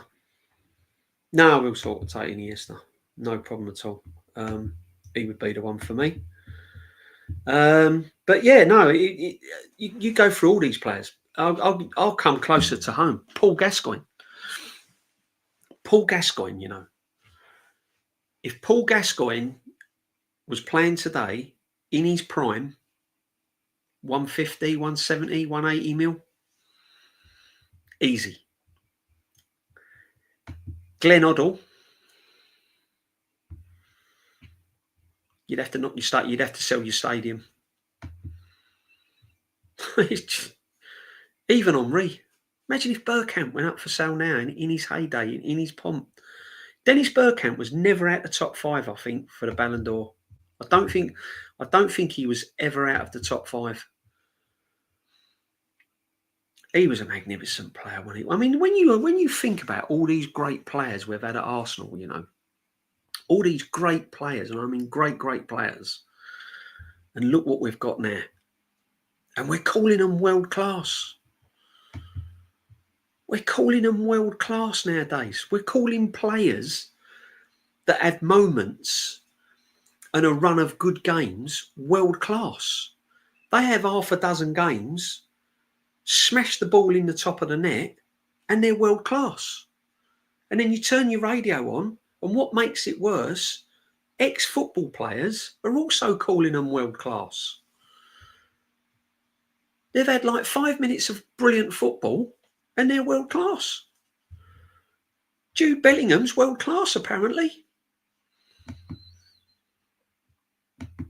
Now, world class is someone that really excites you, that you get out of your seat, a bit like a horror film that shocks you in a movie, and you go, "Oh," right?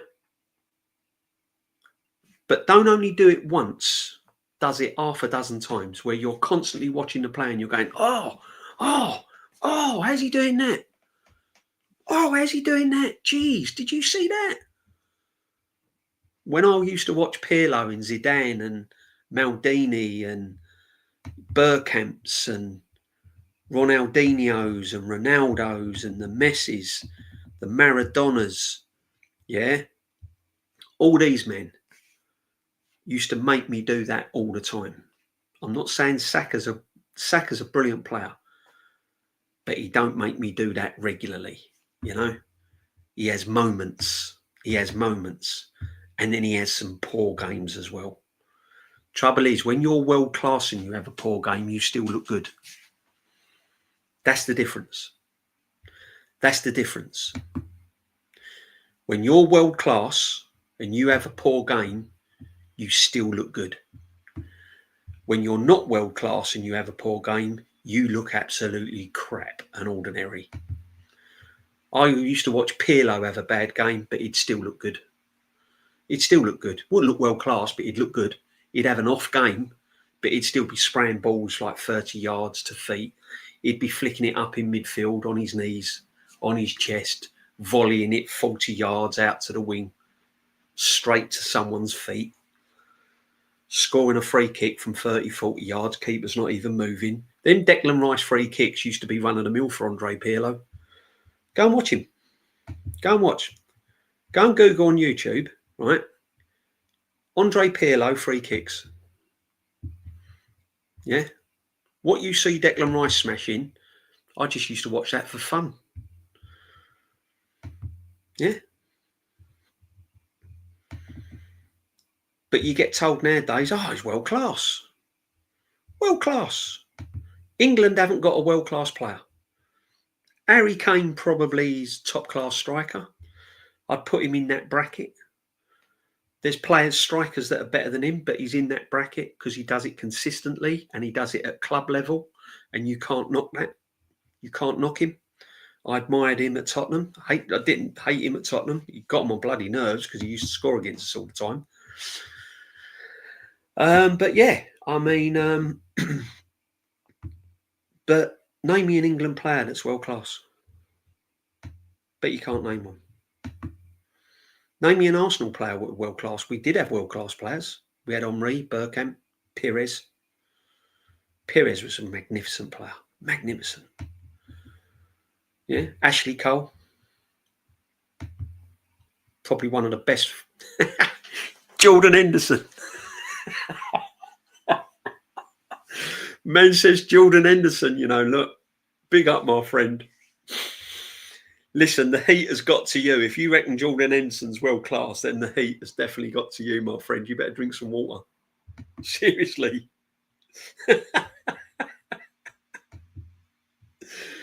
Saliba or Gabriel, or are you saying they're world class? They're not world class, my friend.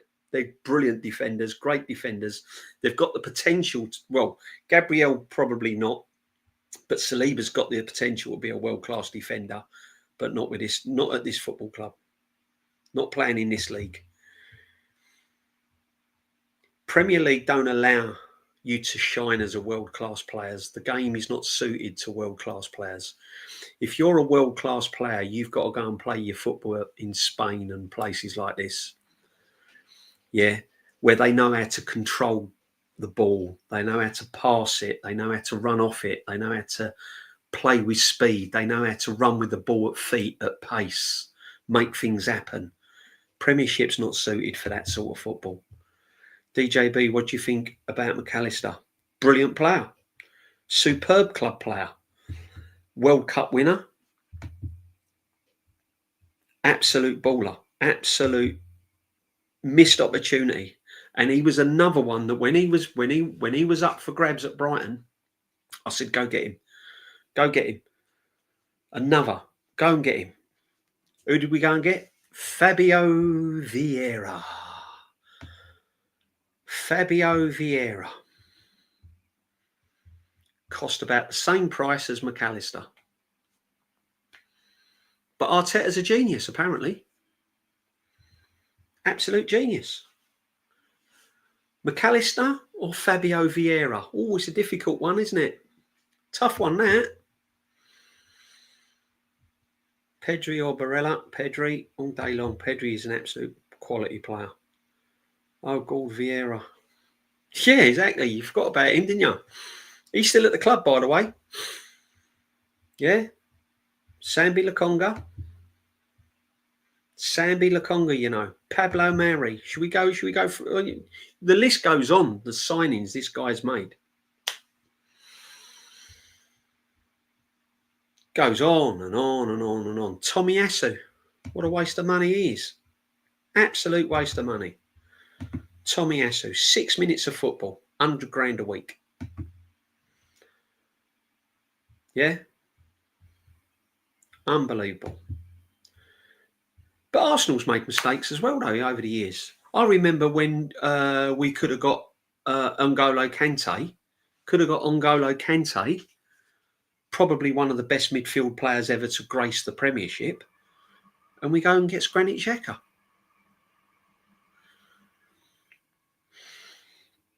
Yeah. Make it make sense. DJB, very well said, bro. Who wants to listen to bullshit on Eagles because they're young sheep who want to follow the narrative? Yeah, you know, Jez, didn't you? We've been banging on it about all the time, my friend, don't we? Yeah, this is it.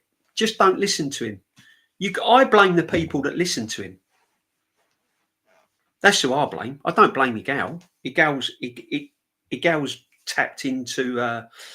He's tapped into something, hasn't he? Eagles followers are no different to the people that follow Arteta. They're keeping him in a job. They're the people I blame. I blame the people that follow him, people that listen to him. You know, sometimes he's on a stream when I'm on a stream, and I respect him. Totally respect Gal. Of course I do. He comes on, he shows his face, does his bit. 100% for Gal. You know, I've got nothing against him. I've got nothing against anyone. But don't moan about him. Don't keep moaning about him. And he'll even say the same thing. If you don't like me, don't follow me. Your gal will probably tell you that.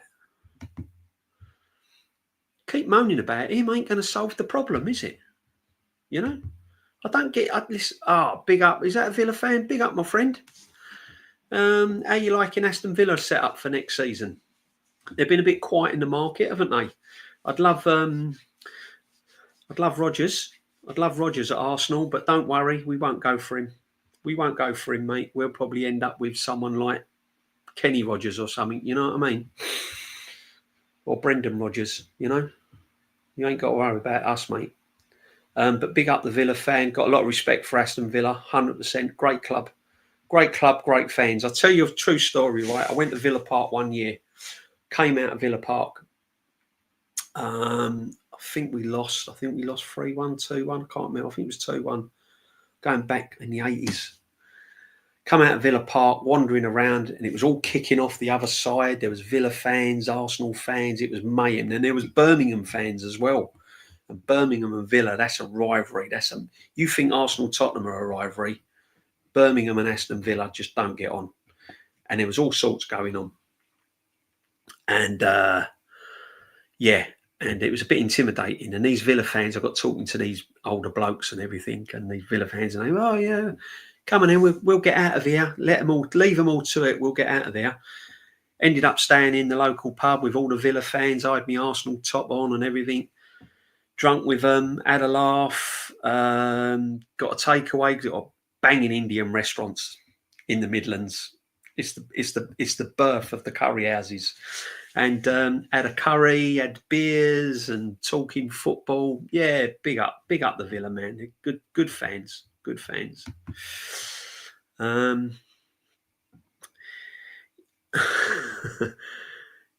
Deadwood. Yeah, it's all Deadwood, isn't it? It is. We've got so much Deadwood at Arsenal. We really have. No, seriously.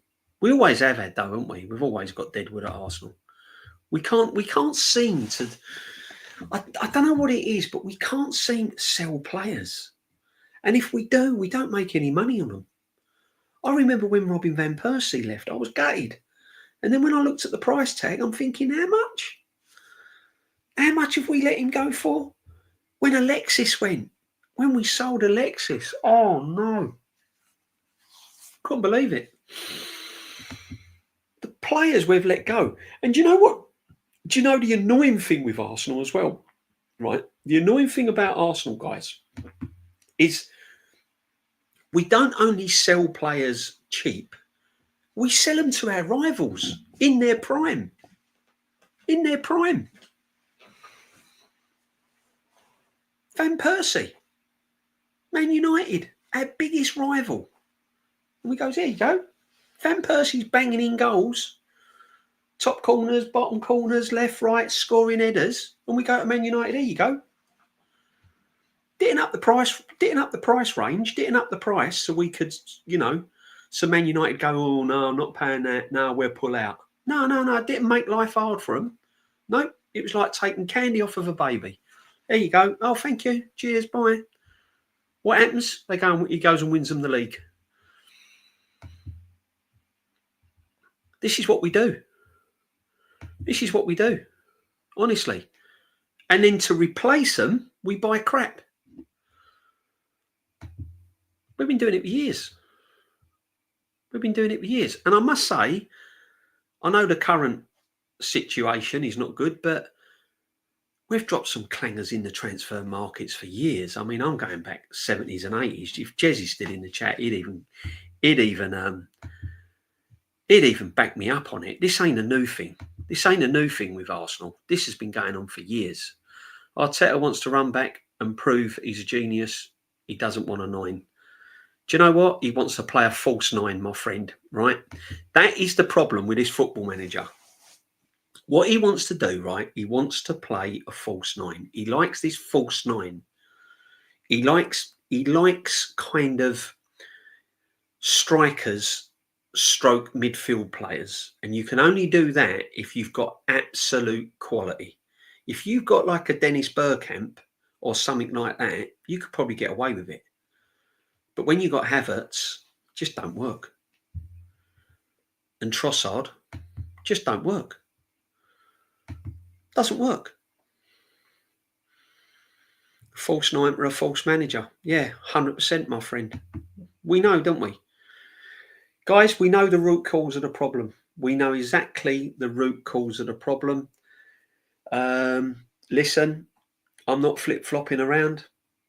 The Real Madrid result didn't convince me. If we won the Carabao Cup, FA Cup, wouldn't convince me. And I've said it all along. We needed to change the football manager. Forget the signings. We needed a change.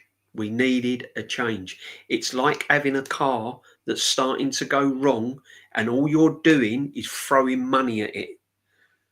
One more time. Oh, we'll get that done. Take it to a garage. What's wrong? Well, you need this done and you need that done. Oh, all right then. Another 400-500 quid, another grand, another £800. Keeping it on the road, keeping it going. Eventually, it dies. And this is what Arsenal are doing. They're keeping this manager and throwing money at it. Let's throw more money at it. Let's give him some more money. Doesn't solve the problem. The problem's the manager. He's had his time. He's done some good things, but he's reached the ceiling. It's time to move on. We need to freshen it up.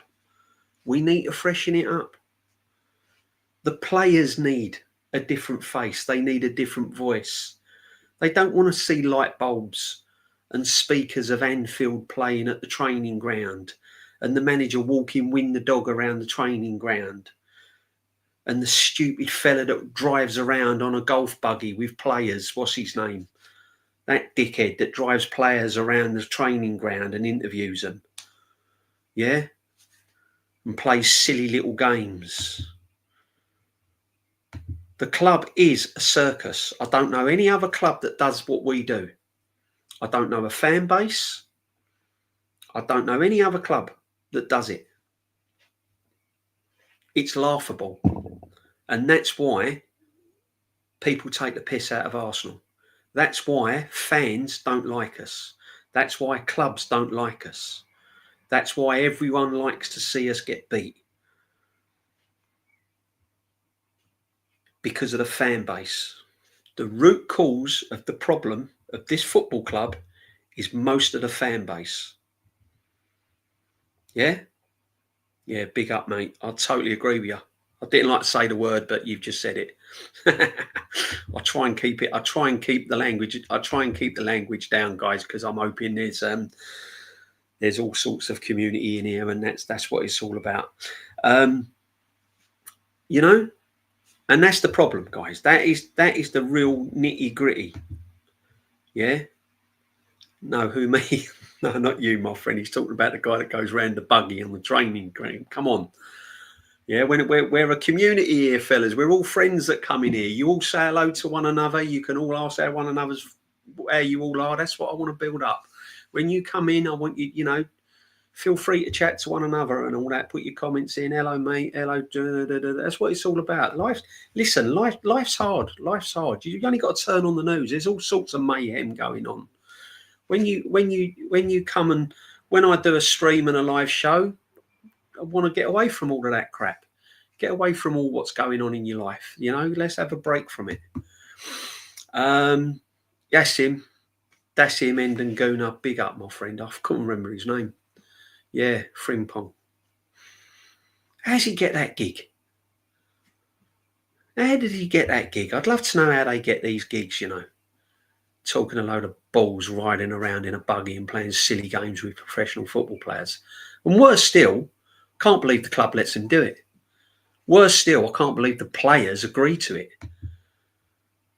If I played for Arsenal and he come to me and said, do you want to ride around in my buggy and play a silly game and talk a load of crap? I'd go, fuck off. I'm going to practice me free kicks. Go do one. Imagine Dennis Bergkamp jumping in with him. Sorry, wouldn't do it. Jezza, Birmingham Zulu, proper naughty firm. Bang on, Jez. They were naughty, man. And they used to do that, didn't they? They used to do that noise, didn't they? That Zulu, Zulu, Zulu, Zulu. Yeah. And Leeds United, intimidating places, man. Thoughts on the Arsenal fixtures? We touched on it earlier on. We only went through the first couple because, you know, they're the nitty gritty ones, aren't they? The start of the season. I could have gone through them all and what's happening at Christmas, but a lot could happen between now and then. So we just went through the first ones, my friend. I've got no views on it. I've got no views on it. The rule is you have to play everyone twice. If you play them at the start of the season, it's no different to playing them at Christmas. You've still got to go and get 3 points whenever you play them. So it doesn't matter. Ideally, you'd like them spread out. But then if you do lose your first couple of games, you've got the rest of the season to recover. One hopes anyway. But the way Arsenal are rolling at the moment, you've got more chance of, honestly, you've got more chance of something that's been run over and killed recovering. Do you know what I mean? Like an animal or something, you know? Crazy stuff. Mad settings. We link to Madueke. Scrub. 100%. I don't want him. Is this the best we've got at Arsenal, Madueke? Really? Is it the best we can do? Sesko will really help with this first fixture, won't he? No, he won't, my friend. No, you're like me. You're a real one like me, fella, yeah? I'll try and mod you up. I'm not sure how I'd do it on the thing. I'll have to go away and get your... and I'll mod you up, yeah. No, big up, my friend. You know he ain't going to make a difference. Sesko is not going to get us to the promised land, is he? He's going to help. And he's better than what we've got. But again, for me, they're just two average strikers. Gyökeres and Sesko, to me, from what I've witnessed over the years at Arsenal Football Club, they're just bang average. They're nothing special. They're just bang average. One plays in Portugal, one plays in the Bundesliga and scores 13, 14 goals in the Bundesliga. You know, we're not talking Didier Drogba. We're not talking like we're not even talking like Mark Hughes, Andy Cole, Alan Shearer. You know, all these men. They're not in that league, are they? Frank Stapleton. I can name all these strikers that are better than Sesko and Gyökeres. But the stream will go on for another 2 hours. I don't know what people are getting hung out about. If we end up with one, I'll be pleased because it's better than the crap this manager's already signed. But it ain't like a world beater. It's not something I'm not going to get really, really like, you know. Jez, I ain't modded you up yet, have I? I'll have to make you a mod, my friend. I'm sorry. Since the mid-70s, DJB, yeah. Yeah. It's since the mid-70s. Bang on, my friend. Absolutely bang on. Yeah. No, you know, listen. They're the best available at the moment, apparently. I wouldn't say Sesko is, but at the moment, them two strikers, Sesko and Gyökeres, are the best at the moment. But they're not. They're just average strikers that have done well in their domestic leagues. That's it. That is it. You know, I'm not asking, but I'm available for mod if you ever need one. Yeah, real one. I'm going to have a little look at the old moddies. I'm going to, yeah. The only thing is I only need real mods, man. I can't be doing with dilly mods. I used to be an actual mod myself, so I know what a mod is. An actual mod. Vespers and all that. Brighton Beach. Bank holiday. I still want Isak. Yeah. Now you're talking. Now you're talking a player. I wanted Isak. When we gave Eddie Nketiah 100 grand a week. And then to rub our noses in it, we didn't only give him 100 grand a week, we gave him the 14 shirt as well. Yeah. That's how we roll with Arsenal. We're going to give Eddie Nketiah 100 grand a week. Yeah, but Isak's available. No. Don't worry about Isak, because we've got something else lined up for Eddie. Oh, what's that, Mikel? We're going to give him the 14 shirt and really rub your noses in it by holding it up in the photo shoots. Yeah, that's how we roll with this football club. Dickheads, honestly, absolute dickheads. And fans buy into it. As you, DJB, see Quasar is leaving Liverpool, so Wirtz is only really cost 80 million. Yeah, great business, my friend, and big up you, Matthew. Yeah, great business, isn't it? That's the way to roll, isn't it? That's what proper clubs do. They sell someone for 40, 50 million and go and break a record and sign someone decent. What we do, we give Tierney away for free, Partey away for free, Jesus on the sick bed till January, 250 grand a week, right? Tommy Asu, 6 minutes of football, 100 grand a week. Yeah? And then we wonder why we can't put a bid in for Wirtz. He knows exactly what we need. We got Super Mikel Arteta. Dickhead. Seriously, I can't be doing with it.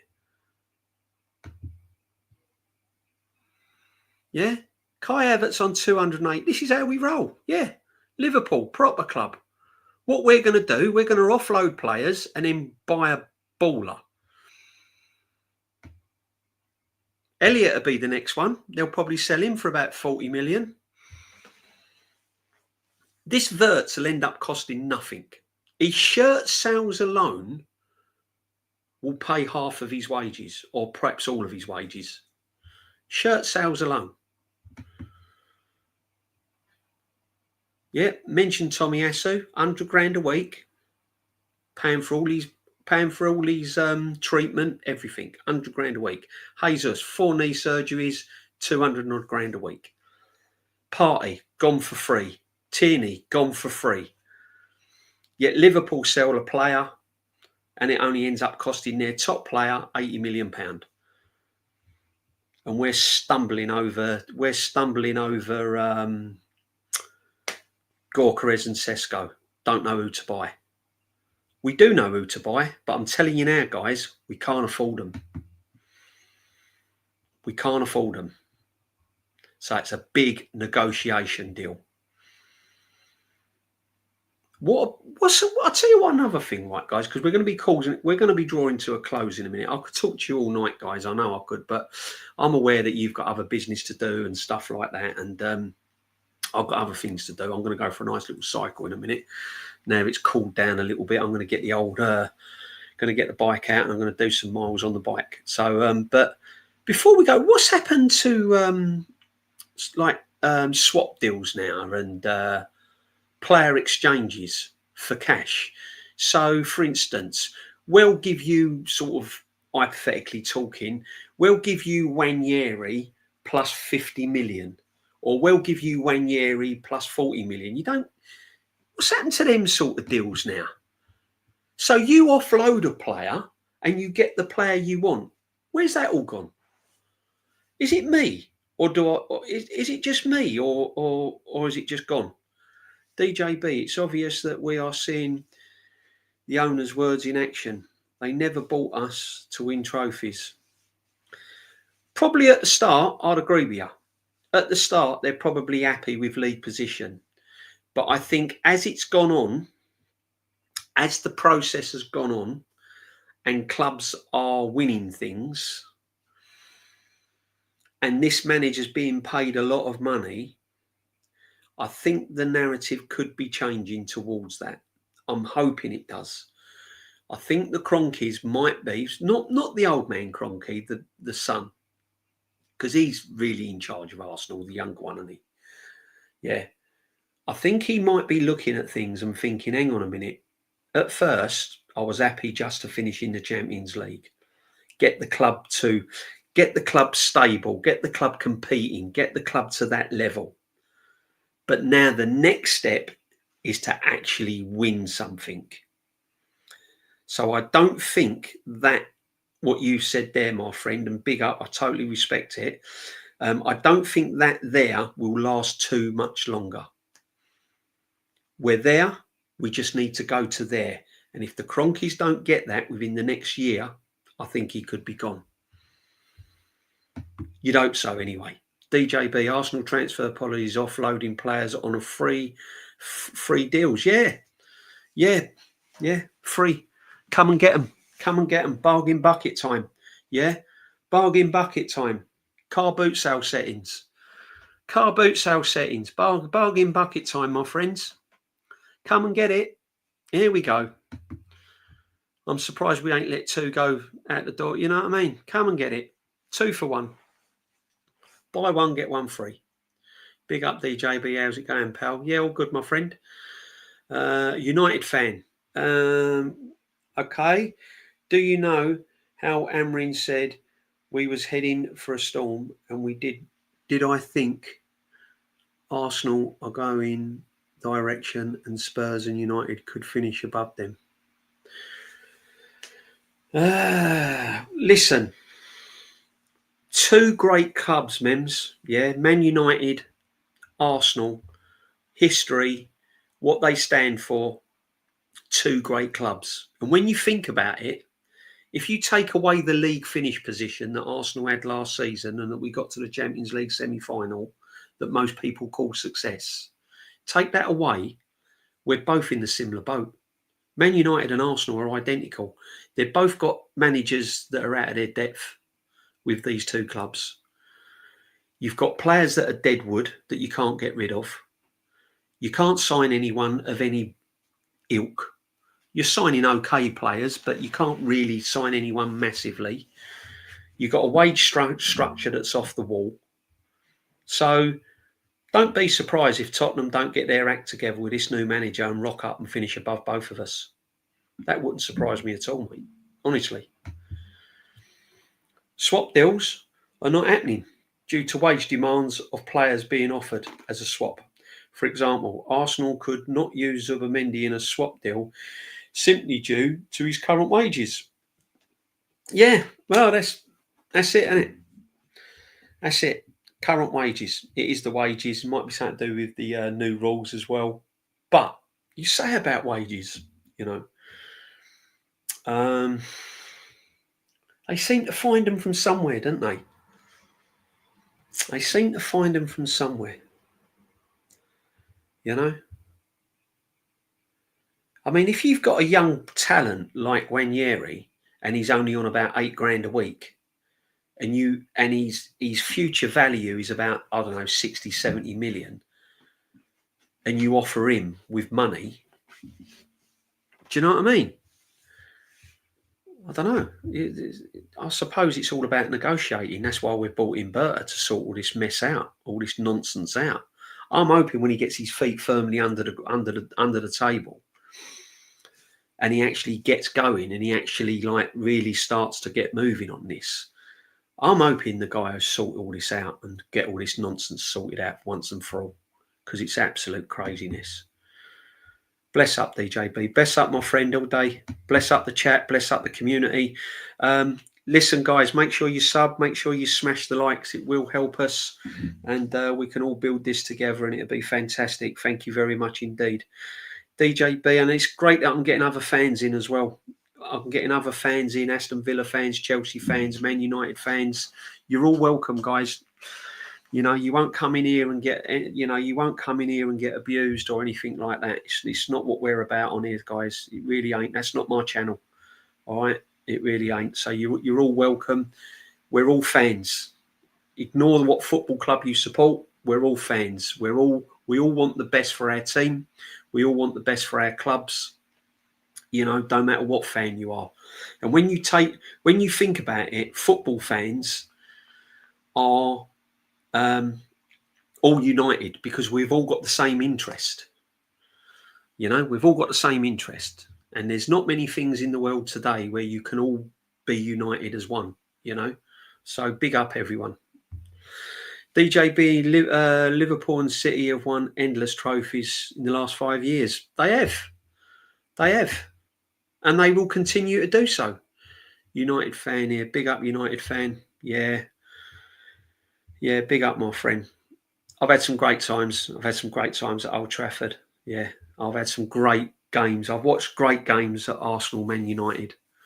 Great games, like proper players. Roy Keane and Vieira going at it, you know.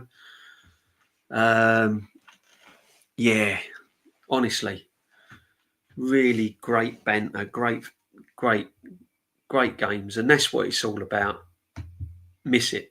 DJB, what do you think of my West Ham up and coming season? I fear for him, my friend. Listen, I've got a lot of respect for West Ham. I've grown up in a West Ham area for many, many years. I've got a lot of friends. I live amongst West Ham fans. It's West Ham fans all around me. Went to school with West Ham fans. I've got family that West Ham fans. And I've got a lot of respect for West Ham, but I fear for them. Your owner is a charlatan, I'm afraid. And unfortunately, your fan base has took it out on the managers rather than the owner. Now, I know might be, you know, calling the old proverbial black, but at the end of the day, people are saying to me, yeah, but the Cronkies are doing the same. Cronkies are different. They operate differently to this guy here. You rent your stadium. Your stadium hasn't cost you a penny. You rent your training ground. You have had no outlay, and yet the club has not done the right thing for years. When you won that Conference League, that was when your owner should have gone big. He should have paid the wages for Declan Rice and tried to keep him. And then he should have bought massively, and he should have bought cutely, and he did. You know, it's just a bit of a mess really at the moment. And I hope you get out of it, and you should do, because again, the history of that club and the fans and the players that have graced that football club over the years. Trevor Brooking, you know, Alan Devonshire, you know, players like this, Tony Gow, all these players been fantastic. So, yeah, no, I do fear if they don't do the right thing, you could be struggling. You could be down there. And you weren't in a relegation battle this year because you had Leicester and Southampton and Ipswich. And no disrespect to them, they just got it all wrong, didn't they? They got it all wrong. You know, they completely messed it up when they came up. But you won't have that luxury next season. Leeds, Sunderland, Burnley, different outfits. So, yeah, watch this space. But having said that, you'll still beat us at the Emirates probably, because that's what you do. You turn up for 2 games of the season. Your cup final is Arsenal and Tottenham. Arsenal is your Champions League and Tottenham's your Premiership. And if you beat them, you've won the double. And you do. 9 out of 10 times beat them. Should the alarms because top gooners are being left behind. Look at the business being done and it's not even July. Yeah. It is alarming. It is alarming. I'm told to be patient. And I'll answer that in 2 ways. I've been patient since its manager walked through the door. I've been patient for the last 5 seasons. I've been patient when we're told that we move to the Emirates because we want to compete with the world's best and win the biggest trophies. So I've been patient for years. I've run out of patience. I'm going to be honest with you. I have run out of patience. My patience have gone with this football club. Yeah, I love them. I go and watch them, but I've run out of patience. I've been told. I've spent patience. Knocked down Highbury, moved to the Emirates. Be patient. We're building the foundations. We're going to be the next best thing since sliced bread. We're going to compete with the Real Madrids and the Barcelonas. Never won a Champions League. Not won a Premiership.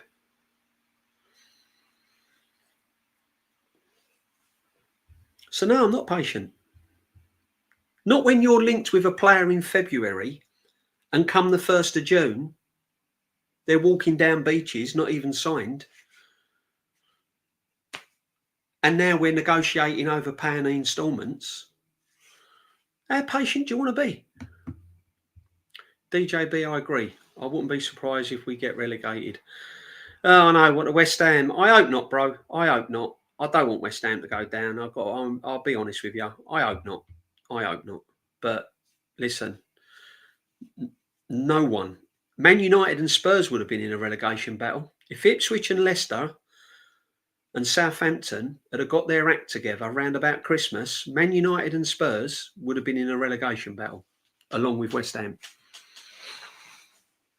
And one of them could have gone down this season. You imagine if Ipswich and Leicester would have scraped some results and Spurs, where they finished. They could have gone down. So this is what I'm saying. Football's a funny thing. We could be second, Champions League semi-final. If we don't do the right thing and this manager don't change his ways, we could suddenly easily find ourselves mid-table next season, struggling even to get into Europe. DJB, not many younger fans know that Nottingham Forest have quite a rich football history. Nottingham Forest, quite a rich footballing history, massive footballing history. Will never be done ever again. What Brian Clough done with Nottingham Forest will never be achieved ever again. Ever. The nearest team to come close to that was Leicester when they won the Premiership. Unbelievable. And I remember watching that European final. Trevor Francis, Malmo, far post. Yeah. Header. Cross come over. I think it was John Robertson. Cross come over. Trevor Francis. First £1 million player he was, Trevor Francis. Yeah. Brian Clough, proper manager. Absolute proper manager. Yeah. Best manager in history never to manage England. Why? Because he didn't stand for no crap. He wasn't a yes man. Wasn't a free bags full man. Wasn't a Mr. Wasn't bailing down to the regime. Wanted to do it his way. So he never managed England. And the rest is history. Never won a World Cup. Well, we have, but not since 1966. So I've never seen England win a World Cup, and I'm old. Do you know what I mean? Really, Gareth Southgate and Arteta are similar, aren't they? The only difference being is Gareth Southgate actually gets you to a final. But there's not a lot of difference, is there? The football's boring. Players don't express themselves. They're tied up into a little box. And he don't know how to change things. Very, very similar. But anyway, big up, guys. Smash the likes. Come on. If you haven't smashed the likes, why not? Ask yourself, why not smash that like? Why not subbed? No, big up, guys. Big up. But listen, my friends, I am going to bring it to a close. As I said, it's been an absolute pleasure to be here talking to you wonderful people. And you all wonderful people. It's been an absolute pleasure. Seriously, I want to say thank you for all your comments. Jezza, Cluffy, first you win, second is nothing. Bang on, Jezza. I can't, do you know, the perfect line to close my show. There you go. The great man, Cluffy. First you win, second is nothing. A quote from Brian Clough himself and echoed by the Jezza. And what can we say? What a perfect way to end it, guys. But listen, go follow my other other people, Jez, and you know they are. You know they are. We're a community, guys. We're a community, so you know who we are. But yeah, thank you for joining me on my channel. I'm still learning my way around. I'm not doing too bad. I'm trying to think how to redirect and raid, but I'll be honest with you, I ain't figured it out yet. I'm still learning. I will do, but at the moment I haven't. So if Lee Gunner and all of that's on the other channels, go and follow them. And if they are live and you do go over to them, just say DJB sent me. Yeah, what can I say? But thank you very, very much. Enjoy the rest of your evening. My next show coming up, I believe, is Sunday. Yeah, the Sunday sit back session. That's 11 p.m. Sunday night. It won't be a long one because I have to get up Monday morning. But we'll have a little chat again on Sunday night, which is 11 p.m. It's called the Sunday sit back session.